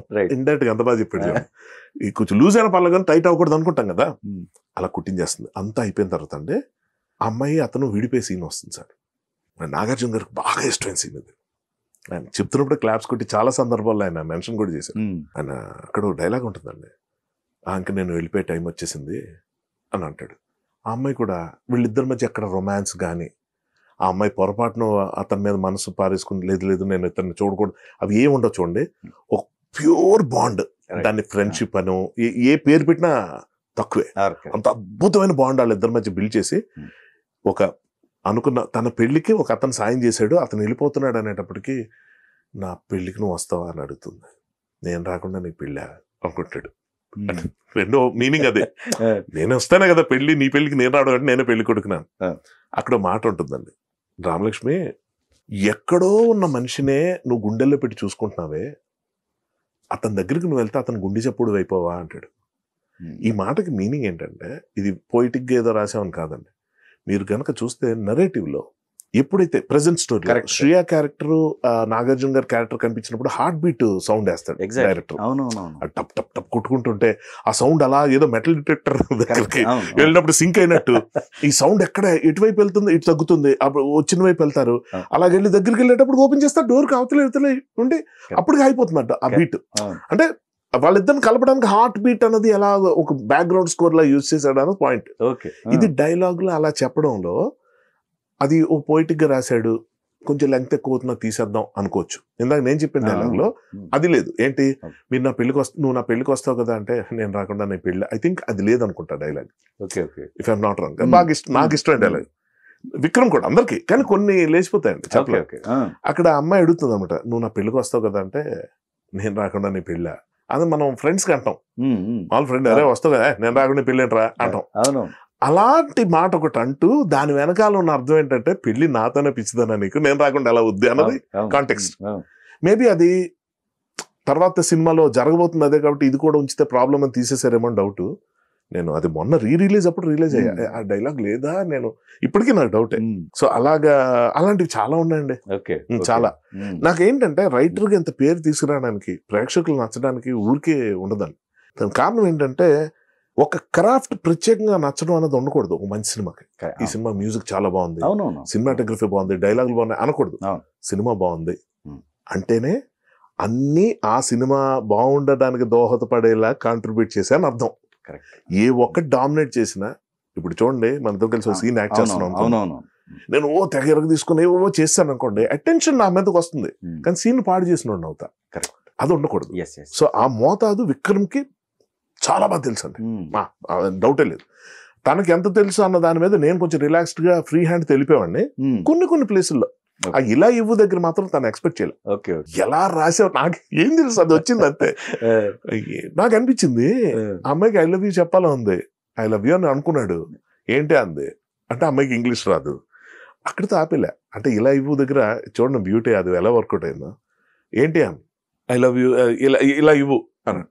ఓకే అదే కాదు ఇందాకేదో అన్నావు ఐ లవ్ యూ అన్న, అదేంటి అంటే ఇంగ్లీష్లో ఇలా ఇవ్వడానికి ఐ లవ్ యూ, ఈయనకి ఇంగ్లీష్ కూడా వచ్చా అంటే నవ్వుతున్నారు ఆడియన్స్ అంతే. కానీ మీరు నోటీస్ చేస్తే అసలు మ్యాజిక్ నెక్స్ట్ స్టార్ట్ అవుతుంది. ఆ అమ్మాయి వీడిని అడగడానికి క్యారెక్టర్ని ఐ లవ్ యూ అంటుంది. ఒక్కసారి షాక్, ఏంటి నాకు ఐ లవ్ యూ చెప్పిందా, ఐ లవ్ యూ అంటుంది. అతను ఏంటి నిజం అనబోతాం, ఐ లవ్ యూ అది ఇలా ఇవ్వు అంటే ఇద్దా అని చెప్పి షర్ట్ తీసి ఉతకడానికి వాడికి తగులుతుంది. సో ఆ బ్యూటీ అంతా వర్కౌట్ అయింది. నేనేమంటానంటే సార్, చాలా గొప్ప గొప్ప ఫీలింగ్స్ అన్ని చిన్న చిన్న విషయాల్లోనే ఉంటాయి. అవును, అంతే కదా. ఆ చిన్న విషయాల సమూహమే మనం. కరెక్ట్. ఇక్కడ ఇంకోటండి, ఓకే ఇదంతా ఒక ఎత్తు, నాగేశ్వరరావు గారిది ఒకటే. మరి నాగ చైతన్య విషయంలో ఎలా టఫ్గా అనిపించినాయి సీన్స్ ఏమన్నా? ఏం లేదండి, అసలు సమంత గారు ఇంకా నాగ చైతన్య గారి కెమిస్ట్రీ ఇంకా అసలు వాళ్ళు ఆల్రెడీ ప్రూవ్డ్ ముందే. ఓకే, సమంత గారి క్యారెక్టర్ దగ్గర నాకు అసలు మామూలు కాదు. అసలు అప్పటిదాకా ఆమె చేసిన సినిమాలు అవన్నీ ఒక ఎత్తండి. ఈ సినిమాలో ఫిదా ఫ్యాన్ అయిపోయాను. ఎందుకంటే మీరు బ్యూటీ చూడండి, ఆమె మదర్ బిట్టుకి, బిట్టు అంటే చిన్నపిల్లాడు, నాగ చైతన్య గారి వైఫ్. ఈ మదర్ ఈ బిట్టు పెద్ద అయ్యేటప్పటికి అమ్మాయి మళ్ళీ చిన్న అమ్మాయిలాగా. మీరు చూస్తే నాగార్జున గారికి చిన్నప్పుడు కథలు చెప్పి బెడ్ టైమ్ స్టోరీస్ చెప్పి నిద్రపుచ్చే విధంగా ఇంత పెద్దోడైన నాగార్జున ఇప్పుడు ఆల్మోస్ట్ 40 years ఎంత ఉంటుంది, 35 వాట్ ఎవర్. ఆ ఏజ్ లో ఉన్న నాగార్జున గారికి పిల్ల పరిచయం అయింది, అమ్మ. ఆ అమ్మతో పాటు తిరుగుతూ అమ్మతో పాటు అక్కడికి వెళ్ళి ఇక్కడికి వెళ్ళి రెస్టారెంట్లో తిరుగుతూ ఆ చివరికి పడుకోబెట్టినప్పుడు కూడా పక్కన కుర్చీలో కాదండి, బెడ్ మీద ఉంటుంది. పడుకోబెట్ట కళ్ళద్దాలు తీసి పక్కన పెట్టి దుప్పటి కప్పేసి వెళ్ళిపోతున్నారు. మీకు ఎక్కడా కూడా ఇదేంటి నాగార్జున గారి పక్కన సమంత ఉంది అన్న ఫీలింగ్ రాకూడదు. యాక్టర్స్ పేర్లు చెప్పకూడదు. కరెక్ట్. కొడుకు పక్కన తల్లి ఉంది, అవును, తల్లి యంగా ఉంది, కొడుకు కొంచెం పెద్దోడైపోయాడు. కరెక్ట్. ఇది వర్కౌట్ అవ్వాలంటే యాక్టర్లో ఉండాల్సిన దాన్ని ఏమనాలంటే ఆ సోల్ ఏదో ఉండాలండి, ఆ క్యారెక్టర్ తాలూకు ఇది ఉండాలి. అది సమంత గారిలో ఉట్టిపడింది అసలు విపరీతంగా. అంటే ఆమెను చూస్తే మదర్ని చూస్తున్నట్టు ఉంటుంది తప్ప ఎక్కడ వాళ్ళిద్దరూ హక్ చేసుకున్న ఒక ఎక్కడైనా కొంచెం ఓవర్బోర్డ్ అసలు ఆమె వచ్చి ఈయన ముద్దు పెట్టుకున్నా మనకి ఏ ఫీలింగ్ ఉండదు, అంటే నెగిటివ్ ఫీలింగ్ ఉండదు. తల్లి వచ్చి కొడుకుని ముద్దు పెట్టుకుంది అన్నట్టే ఎక్కడ ఎక్స్ప్లెయిన్ కూడా చేయక్కర్లేదు, అంత ఆర్గానిక్ వెళ్ళిపోయింది. నాగ చైతన్య గారి విషయానికి వస్తే ఈ కాంప్లెక్సిటీ కూడా ఆయనకి లేదు. బెందాస్ క్యారెక్టర్ ఈ సినిమాలో ఎవరిదైనా ఉందంటే అది ఆయన ఒక్కడిదే. మీరు చూడండి ఎంత హాయిగా ఉంటాయంటే ఆయన ఎక్స్ప్రెషన్లు. మిగిలిన సినిమాల్లో ఉన్న ఒక చిన్న బర్డెన్ తెలుస్తూ ఉంటుంది మనకి, అంటే ఇవి చూస్తే అవి తెలుస్తాయి. ఎక్కడో ఒక బ్యాలెన్స్ చేయాలి, అది ప్రతి యాక్టర్కి ఉంటుంది. ఇందులో అది అసలు ఏమాత్రం కనబడకుండా చేశారన్న పేరు బయట ఆడియన్స్ లో వచ్చింది. మీరు మందు సాంగ్లు అట్లా చూడండి, నాగార్జున గారిని దాటిని ఈజీ కనిపించేస్తుంటది. మామూలుగా నాగ చైతన్య డాన్స్, నాగార్జున గారు అంటే ఇంకా మనకి బాగా ఇది కాబట్టి కొంచెం ఇంకా నాగ చైతన్య ఎదుగుతున్నాడు, ఎదగాలి, కొంచెం నాగార్జున గారిలా చేయగలగాలి అనుకుంటున్న రోజుల్లో ఇదేంటి నాగార్జున గారు కానీ బాగా చేసేస్తున్నాడు, ఖచ్చితంగా దాటేసాడు. అది ఎందుకు అంటే బేసిక్గా క్యారెక్టర్లో ఉన్న సూపర్ కంఫర్ట్. మీరు చూడండి ఎక్కడ ఏ కాంప్లెక్స్ యంగ్, ఇప్పుడు బిట్టు చిన్నగా ఉన్నప్పుడు అదే ఏజ్, 30 years అనుకుందాం. ఇప్పుడు ప్రెసెంట్ గా కూడా 30 years. రైట్. సో ఆయన ఏజ్ పరంగా ఏం పెద్ద మార్పులు ఏం చేయక్కర్లేదు, లుక్ మార్చాలి. ఒక 30 ఏళ్ల క్రితం ఎలాంటి మేసం ఉండేది, అప్పుడు వేసుకున్న కాస్ట్యూమ్స్ అలాంటివి, యూజ్ చేసిన లాంగ్వేజ్ అలాంటిది, అంతే. ప్రెసెంట్కి వచ్చేసరికి మొత్తం ఫంకీగా అంతా ఇది తయారు చేసుకొని స్టైలిష్ గా కూలెస్ట్ క్యారెక్టర్ అయిన ఒక్కటే, ఏ టెన్షన్ లేకుండా కేక్ వాక్లా కానీ మధ్యలో నిద్రలోంచి కూడా లేచి వచ్చే యాక్షన్ అని కానీ డైలాగ్ చెప్పేసి అంత హాయిగా ఉంటుంది అది. So that was the thing. అసలు నాకు అది ముఖ్యంగా ఆ లవ్ ప్రిపేర్ అయితే ఒక అమ్మాయిని ప్రపోజ్ చేయడానికి వాళ్ళ నాన్న దగ్గరికి వెళ్తాడు, నాగార్జున చెడగొట్టేస్తారు సీన్ మొత్తం, రౌడీలు పెట్టేసేది. అసలు ఆ సీన్ గానీ మందు సీన్ అండి, అదొక బ్యూటీ. మందు సీన్ ఇంట్లోకి వచ్చిన తర్వాత మీరు ఫాదర్ తో ఇంటరాక్ట్ చేసిండు, బిడ్డ నాకు మందు కావాలంటాం, పోలీస్ స్టేషన్ ఫోన్ చేయటం, ఈ తాత మనోళ్ళు అందరు కలిసి ముగ్గురు, ఐ మీన్ ఆ ముగ్గురు ఉన్న మందు సీన్ లో అట్లా చూడండి. ఆ టైమింగ్ ప్రెసిషన్, నాగార్జున గారికి మ్యాచ్ అవ్వగలిగితే బాగున్ను అని చూసే మనం, అంటే అతను కొడుకు కాబట్టి పిల్లాడు కాబట్టి, తాతగారి మ్యాచ్ అయిపోవడం ఏంటండి వెళ్ళి, ఓకే ఇది నేర్పిస్తే వచ్చేది కాదు, అనుకుంటే అయిపోయేది కాదు, జరగాలి. ఆ జరుగుబాటులో ఉన్న ఒకే ఒక్క ఆస్పెక్ట్ ఇతనికి ఉన్నది బర్డెన్లెస్ క్యారెక్టర్, ఏ భారం లేదు. ఈయన నాగార్జున గారు 2 గెటప్లు వేయాలి, నాగేశ్వర గారు 2 రకాలు బిహేవ్ చేయాలి, ఈయనకి ఆ గొడవే లేదు. సూపర్ విందాస్ లొకేషన్కి వెళ్ళిపోయి హ్యాపీగా చేసుకోవటం. నెక్స్ట్ అంటే బ్యూటీ ఏంటంటే అండి చాలా హ్యాసిల్ ఫ్రీ, అంటే కేర్ఫ్రీ గారితో వెళ్ళి టక మాట్లాడేసి ఫన్ చేసి తింగర్తాను క్యారెక్టర్లో వచ్చి, ఏంటి పన్నోళ్ళు సరైన వాళ్ళు పెట్టుకోవద్దా బిట్టు అని చెప్పి ముసలాయిని చూసి పన్నోడు అనుకుంటే, ఇతను పని అని కాదు అంటే, లేదు బాబు ఈయన పెట్టుకో దట్టంగా ఉన్నాడు ఇంటి పనులను చేస్తాడు బాగా చెప్పి. అంటే తాత మనోళ్ళు ఇంట్లో గొడవ పడితే ఎలాగుంటుందో అన్నది చూపిస్తున్న విధంగానే ఈ కథలో ఇంకొక వేరే పాత్రలా కనిపించే ప్రయత్నం చేయటం. ఆ బిహేవియర్ కూడా బాగుంది. అక్కడ కొన్ని సీన్స్ మీరు వేసినప్పుడు కూడా ఏంటి నీ పేరు అన్నప్పుడు చెయ్యి మళ్ళీ చైతన్య అంటాం, చెయ్యి అనటం ఫస్ట్. అవును చైతన్య అంటే చైతన్య బాగా యంగ్ అన్నావు కదా ఒక డెమో ఇవ్వు అంటాడు లగేజ్ లోపల పెట్టడానికి. ఏంటి నేను తీసేవాడు బాగా ఏదో స్ట్రాంగ్ బాడీ అన్నావు కదా ఒక డెమో ఇవ్వు అంటాడు. అసలు అన్ని కుదిరేయండి. మంచి సినిమా ఇచ్చారు వాళ్ళ ఫ్యామిలీకి మాత్రం. కరెక్ట్, ఒక మంచి సినిమా. ఆడియన్స్ కూడా ఒక ఆల్బమ్ లో మొత్తం అందరి ఫ్యామిలీని చూడాలంటే మనం ఎప్పటికీ అంటే ఇది చూడండి ఎన్టీఆర్ గారి ఫ్యామిలీ లేకపోతే కొంతమంది ఫ్యామిలీస్ ఉన్నారు వాళ్ళు కూడా ఇది చేసుకోలేదేమో అనిపించింది ఆ మనం సినిమా చూస్తుంటే. జనరేషన్స్ వచ్చాయండి ఇప్పుడు ఎక్కడ ఫస్ట్ సెకండ్ థర్డ్ ఫోర్త్ కి వెళ్ళిపోతారు రేపు. ఇట్లా వచ్చినప్పుడు కూడా కంప్లీట్ గా నాగేశ్వరరావు గారు ఎన్నో సినిమాలు చేశారు, ఎన్నో సినిమా చేశారు. కరెక్టే కావచ్చు కానీ సార్ నాకేమనిపిస్తుంది అంటే ఇండియాలో ఇలా లేదు. అంటే 3 జనరేషన్లు యాక్టింగ్ అంటే యాక్టివ్ గా యాక్టింగ్ లో ఉండటం అనేది నాకు తెలిసి ఎక్కడ కనబడలేదు. లేదు కాంబినేషన్ లో ఉండటం ఎంటైర్ ఫ్యామిలీ మొత్తం ఉండటం అనేది ఉందా ఇండియాలో? ఉందా సినిమా? లేదనుకుంటా. అని మాక్సిమం ఏముంటుందంటే ఒక 2-3 చేస్తారండి. అంటే ఫాదర్ సన్ కింద ఎన్టీ రామారావు గారు అంతవరకే. బాలకృష్ణ గారు కొడుకు ఇంకా ఇప్పటికే లాంచ్ అవ్వాలి. సో అలా కుదిరే ఫ్యామిలీస్ లేవు. కరెక్ట్. సన్నీ డియోల్ గారి ఫ్యామిలీ ఒకటి ఏదో అనుకున్నారు అప్పట్లో హిందీలో చేద్దామని. తర్వాత రాజ్ కపూర్ గారి ఫ్యామిలీ ఏదో అనుకున్నారు. బట్ చూడండి అయితే ఆ పైన వాళ్ళు అన్అవైలబుల్ గా ఉన్నారు, కింద వాళ్ళు రెడీగా లేరు. ఇలాంటి డిస్కంఫర్ట్ అయితే ఒకటండి అదే గొప్పతనం నాగార్జున గారి విషయంలో. టెంప్ట్ అయిపోలేదు ఆయన. అంటే చేసేద్దాం ఎక్కడా లేదు కదా మన రికార్డ్ ఉంటుంది ఆల్బమ్ సినిమా ఎలాగున్నా మనం ఫ్యాన్స్ కైనా అట్లీస్ట్ అది ఫీస్ట్ లాగా ఉంటుంది అలా ఆలోచించలేదండి. క్వశ్చనే లేదు. నాతో ఒక 2-3 సందర్భాలు హర్ష అవసరమే లేదు ఈ సినిమా చేయాల్సిన అవసరమే లేదు, బాగా వస్తేనే చేద్దాం లేకపోతే లేదు అంతే. అంత ఖచ్చితంగా ఉండి ఏ నిమిషానైనా దాన్ని షల్ డౌన్ చేయడానికి కూడా వెనకాడిన వ్యక్తి ఆయన. అదే ఆ నిజాయితీ మంచి క్వాలిటీని పెంచిందండి అంతే. అసలు వాస్తవానికి ఆయన నిలబెట్టాడు ఈ సినిమాని సార్. అందులో ఏమాత్రం స్క్రీన్ ప్రెజెంటేషన్ లో కూడా బ్యూటిఫుల్, ఆ నేరేషన్ లో కంప్లీట్ గా ఏనే కదా. అంటే యాక్టర్ గా ఆయన చేయటం అనేది ఇప్పుడు అన్నమయ్య లాంటివి చేసిన ఆయనకి ఇది పెద్ద కష్టం కాదండి నా ఉద్దేశం. నేను ఎక్కడ మెచ్చుకుంటానంటే ఆయన తన గొప్పతనం ఏంటంటే ఈవెన్ నాకు నాగేశ్వరరావు గారు కూడా అలాగ ఆలోచించగలరో లేదో డౌట్ అండి. ఏంటంటే ఓ ప్రొడ్యూసర్ గా మాత్రం పర్ఫెక్ట్ గా వెళ్ళారండి ఆయన.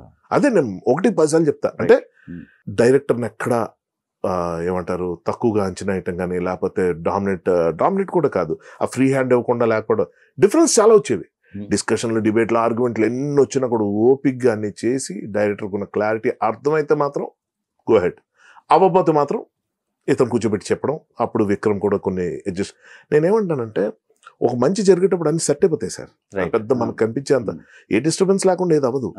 కాకపోతే డిస్టర్బెన్సెస్ లాగా అనిపించకుండా ఎండ్ ప్రోడక్ట్ చూసినప్పుడు అన్ని మర్చిపోయి ఎప్పటికీ మీరు అన్నట్టు ఆ సినిమా ఎప్పుడు చూసినా ఇప్పటికి నేను చెప్తుంటే నిన్న మొన్న రిలీజ్ అవుతున్న సినిమా ప్రమోషన్ కోసం మాట్లాడుతున్నట్టుంది కానీ 10 ఏళ్ల క్రితం సినిమా గురించి మాట్లాడుతున్నట్టు లేదు. యాజ్ అ ప్రొడ్యూసర్ సార్ ఇంకా అందులో తిరుగులేదు. నాగార్జున గారు మాత్రం ఒక ప్రాపర్ ప్రొడ్యూసర్ గా దానికి తీసుకో ఎక్కడ పెట్టాలి అక్కడికి ఎంత కావాలంటే అంత, ఎక్కడ ఖర్చుకు వెనకడలేదు. కళ్ళారా చూసినట్టుగా చెప్తున్నా. కొన్ని అక్కర్లేదు యాక్చువల్ కొంచెం వెళ్ళిపోవచ్చు మాదిరిగా.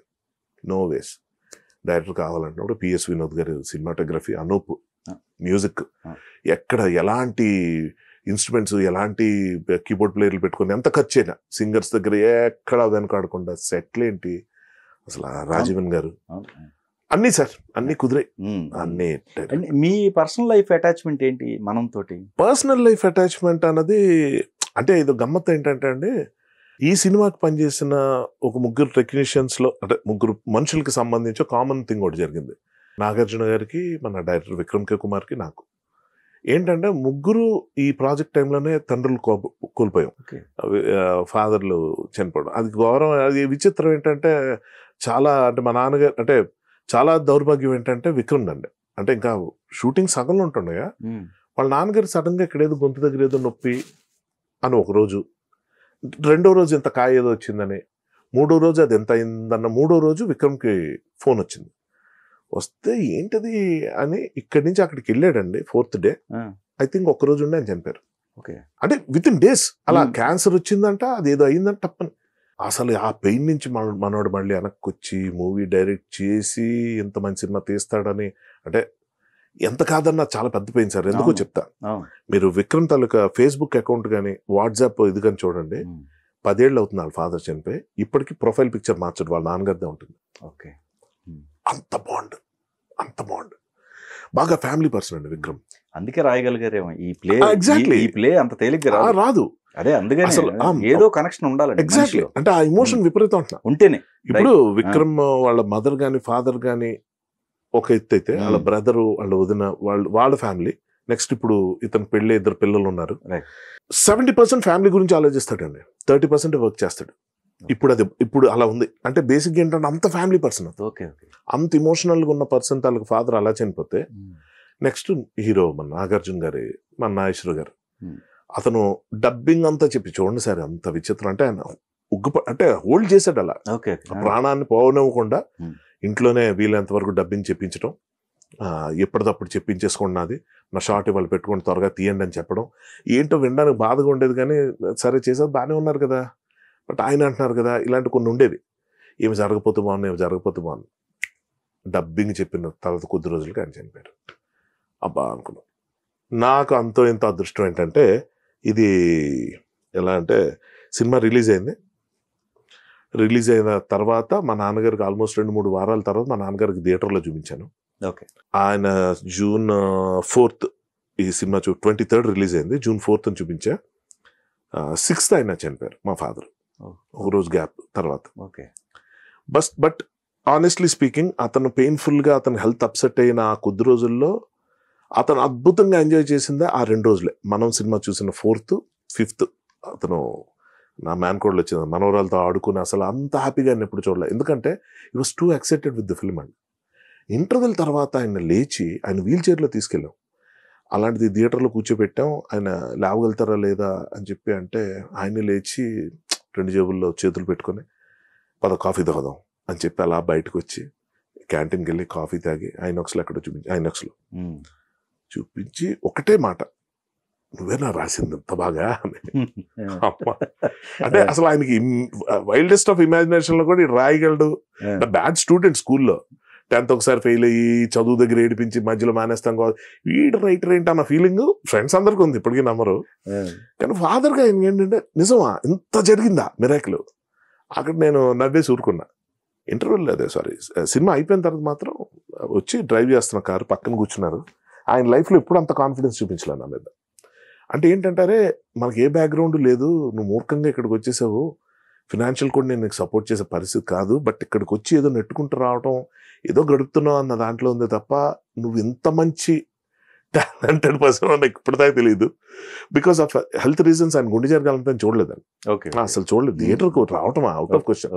ఈ సినిమా టైం కొంత అది కూడా ఎంత విచిత్రం అంటే అండి, నేను కొంచెం ఆయన కోలుకునే తీసుకెళ్దామని నేను కొంచెం రిలక్టెంట్ గానే ఉన్నా. నితిన్ది ఇంకో సినిమా జరుగుతుంది చిన్నదాన్ని కోసం అని, ఆ షూటింగ్ లో ఉన్నా.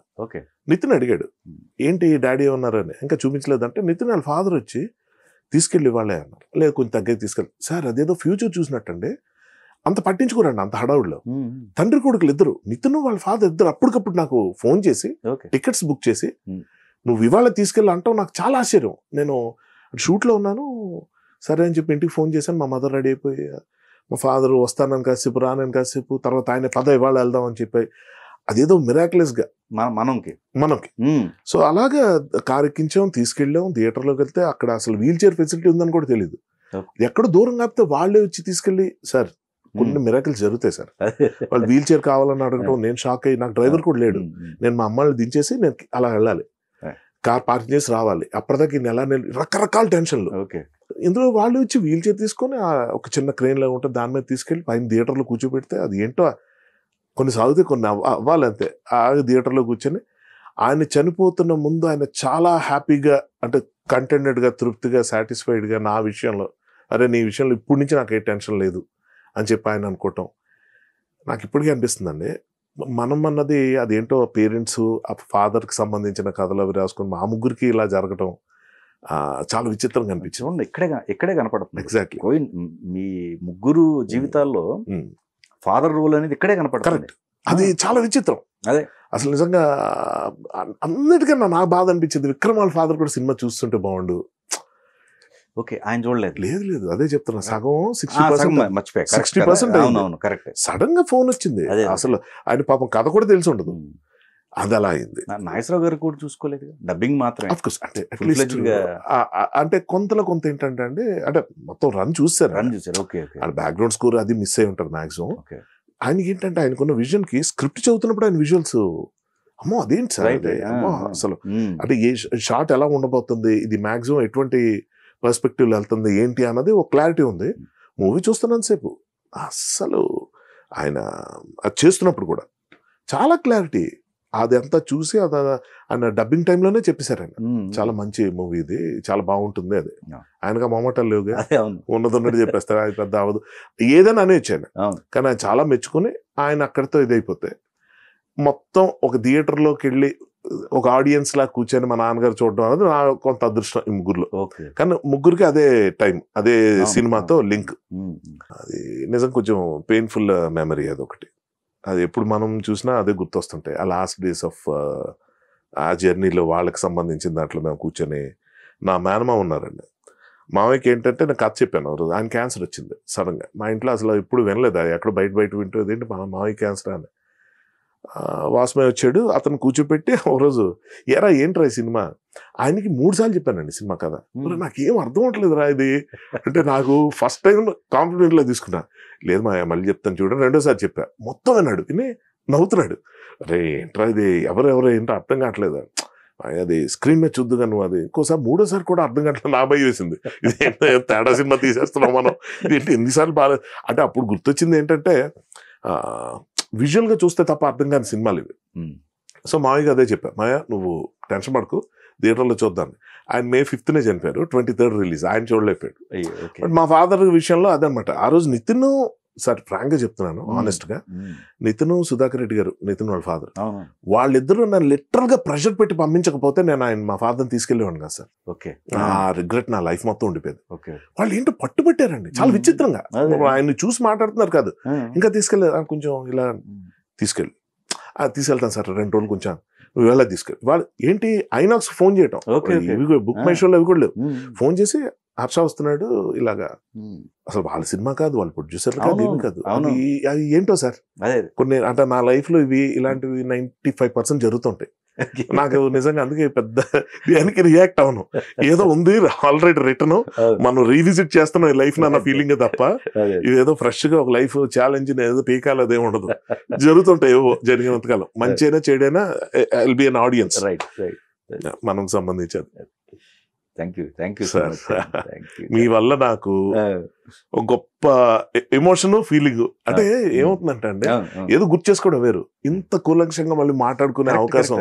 అది కూడా ఏ సినిమా పడితే ఆ సినిమా కాదండి. ఇప్పుడు మనం టచ్ చేసిన ఈ సినిమా, ఇది నాగార్జున గారు ఎన్ని సినిమాలు చేసినా గానీ మనం ఫస్ట్ లోనే ఉంటాయి, 200% ఖచ్చితంగా, నో డౌట్. సో వాళ్ళ ఫ్యామిలీకి అది డెఫినెట్ గా ఒక 10 సినిమాలు వేసుకుంటే ఆ 10 మనం ఉంటాం 200%, నో డౌట్. ఈవెన్ ఆడియన్స్ కూడా ఎంత చక్కగా యాక్సెప్ట్ చేసి, ఎక్కడ ఎటువంటి ఇది లేకుండా, ఎక్కడ వల్గర్ సీన్ లేవండి. ఒక గొప్ప విషయం ఏంటంటే ఎక్కడ కూడా కొన్ని ఏదో అంటే అన్వాంటెడ్ గా ఇది పెడదాం కమర్షియల్ గా, లేకపోతే ఇంకోటో. విక్రమ్ కాదు, ఇప్పుడు విక్రమ్ ఏ సినిమాలోనే అది ఉండదు, చాలా చాలా క్లాస్ గా వెళ్తాడు, చాలా కాన్ఫిడెంట్ గా వెళ్తాడు, అక్కర్లేదు రావని అన్న మైండ్ సెట్ లో ఉంటాడు. అది వద్దు, అంత కాంప్లికేట్ ఎందుకు తీసేయవద్దు, ఎవరైనా ఏమని చెప్తే అమ్మాయిలు బాగా చూపించాలి, అమ్మాయిలు బాగుండాలి. సో అంత అమ్మాయి మీద రెస్పెక్ట్ లేనివాడు అంటే చెప్తా, ఒకళ్ళు లేకపోతే అమ్మ గురించి కథలు ఎలా తయారు చేస్తాడు అనేది question. So that is what he's like, అంటే అతనికి వచ్చిన అప్రిసియేషన్ లో ఇదొకటి. సో ఆడవాళ్ళని చాలా గౌరవంగా చూస్తాడు ఇతను. అందుకే మాకు సమంత గారు ఆ క్యారెక్టర్స్ చూసినప్పుడు కూడా మాకు ఆ పవిత్రత కనిపించింది. నాకు అర్థమైపోయిందండి. మీరు లాస్ట్ చెప్పారు చూసారా, 10 years ఫేస్ ఎఫ్బీలో ఎగ్జాక్ట్లీ ఫాదర్ కి సంబంధించిందని. ఇప్పుడు కాంటాక్ట్ లో కూడా వాళ్ళ ఫాదర్ అనుకుంటా, వాట్సాప్ లో. ఎగ్జాక్ట్లీ కదా, క్యారికేచర్ ఉంటుంది. నేను చూడండి నా కాంటాక్ట్, నేను ఆయనకి మెసేజ్ పెట్టినప్పుడు కూడా చూసా. కరెక్ట్, సోషల్ మీడియాలో ఉంటాడండి, ఈ ఇన్స్టాగ్రామ్, వాట్సాప్, ఫేస్బుక్ ఏ వాడు. ఎప్పుడు చూడండి ఫ్యామిలీ ఫ్యామిలీ ఫ్యామిలీ ఫ్యామిలీ. అదేలేండి ఆ ఇన్సిడెంట్ అది ఉంది లోపల, అందుకే ఇంత ప్రజెంటేషన్. అంతే అంతే. Correct. And thanks to you. చాలా ప్రేక్షకులు కూడా ఇదంతా చూసి మళ్ళీ ఫ్రెష్ గా అన్ని గుర్తు చేసుకుని, అండ్ వాళ్ళందరికీ ఈ సందర్భంగా థ్యాంక్ యూ సో మచ్ అండి. నిజంగా సినిమాని గొప్పగా ఆదరించారు. అలాగే నేను మళ్ళీ చెప్తున్నాను కదా, ఇంత మాటలో చెప్పాను, ఆ ప్రేక్షకులకే నేను మార్కులు వేస్తా. ఎందుకంటే ఇప్పుడున్న ప్రేక్షకులు వాళ్ళు తక్కువ చేయడం కాదు కానీ మైండ్ సెట్లు మారుతున్నాయి ట్రెండ్కి తగ్గట్టు. బట్ ఆ రోజు ఆ సినిమాని అంత స్లోగా అంటే ఒక టైప్ ఆఫ్ ఇంటెన్స్ సినిమా. నేను ఒక విషయం చెప్తాను, సినిమా మంచిది ఇస్తే చూస్తారు. సినిమా ప్రేక్షకులు ఉన్నారండి, ఇప్పుడు కాదు ఎప్పటికి ఉన్నారు. మంచిది ఇవ్వలేక మనం అనవచ్చు కానీ కరెక్ట్, మంచి ఎప్పుడు ఇచ్చినా గానీ ప్రేక్షకుడు ఉన్నాడు, తప్పకుండా ప్రేక్షకులు ఉన్నారు. ముఖ్యంగా తెలుగులో అయితే విపరీతమైన సినిమాలు అవర్స్ ఉన్నారు, నో డౌట్. మనం ఇవ్వాలి అంతే అంతే. కరెక్ట్. ఇప్పుడు నేను ఇదే పాయింట్ ఆర్గ్యూ చేస్తాను. అంతే అంతే. అది మనం ఎంతసేపు అంటే పక్కోళ్ళ మీద పడి ఆడటం అలాంటి పనులు అంటే అఫ్ కోర్స్ మనం ఇప్పుడు చేయట్లేదు. కాకపోతే ఏంటంటే అలా చేసేవాళ్ళ గురించి అనిపిస్తూ ఉంటది అనమాట, అరే మనం మంచి సినిమా తీయకుండా అలాంటి వింటారు. కరెక్ట్ అండి. సో ఇప్పుడు కూడా నేను వాళ్ళు తప్పు పడుతున్న మాట ఎక్కడ. అవును అవును. నేను అన్నది థ్యాంక్స్ ఎందుకు చెప్తున్నానంటే, నిజంగా ఒక మంచి డిష్ మనం పెట్టినప్పుడు, వంటకం మనం తయారు చేసినప్పుడు ఏదో ముక్కుబడిగా తినటం వేరు, శుభ్రంగా ఊడ్చుకొని నీట్ గా తిని అలా నీ ఆకు నీట్ గా కనబడితే వడ్డించిన ఆకు, ఆ వడ్డించినోడు కొన్న ఆనందం గురించి చెప్తున్నా. ఖచ్చితంగా వడ్డించిన వ్యక్తికి అమౌంట్ కూడా బాగానే వచ్చాయి ఈ సినిమాతో. డెఫినెట్లీ డబులే వచ్చాయి. అవును, ప్రాఫిట్స్ కూడా. అంతే అంతే. థ్యాంక్ యూ అండి ప్రేక్షకులు కూడా, మీకు కూడా థ్యాంక్ యూ సో మచ్.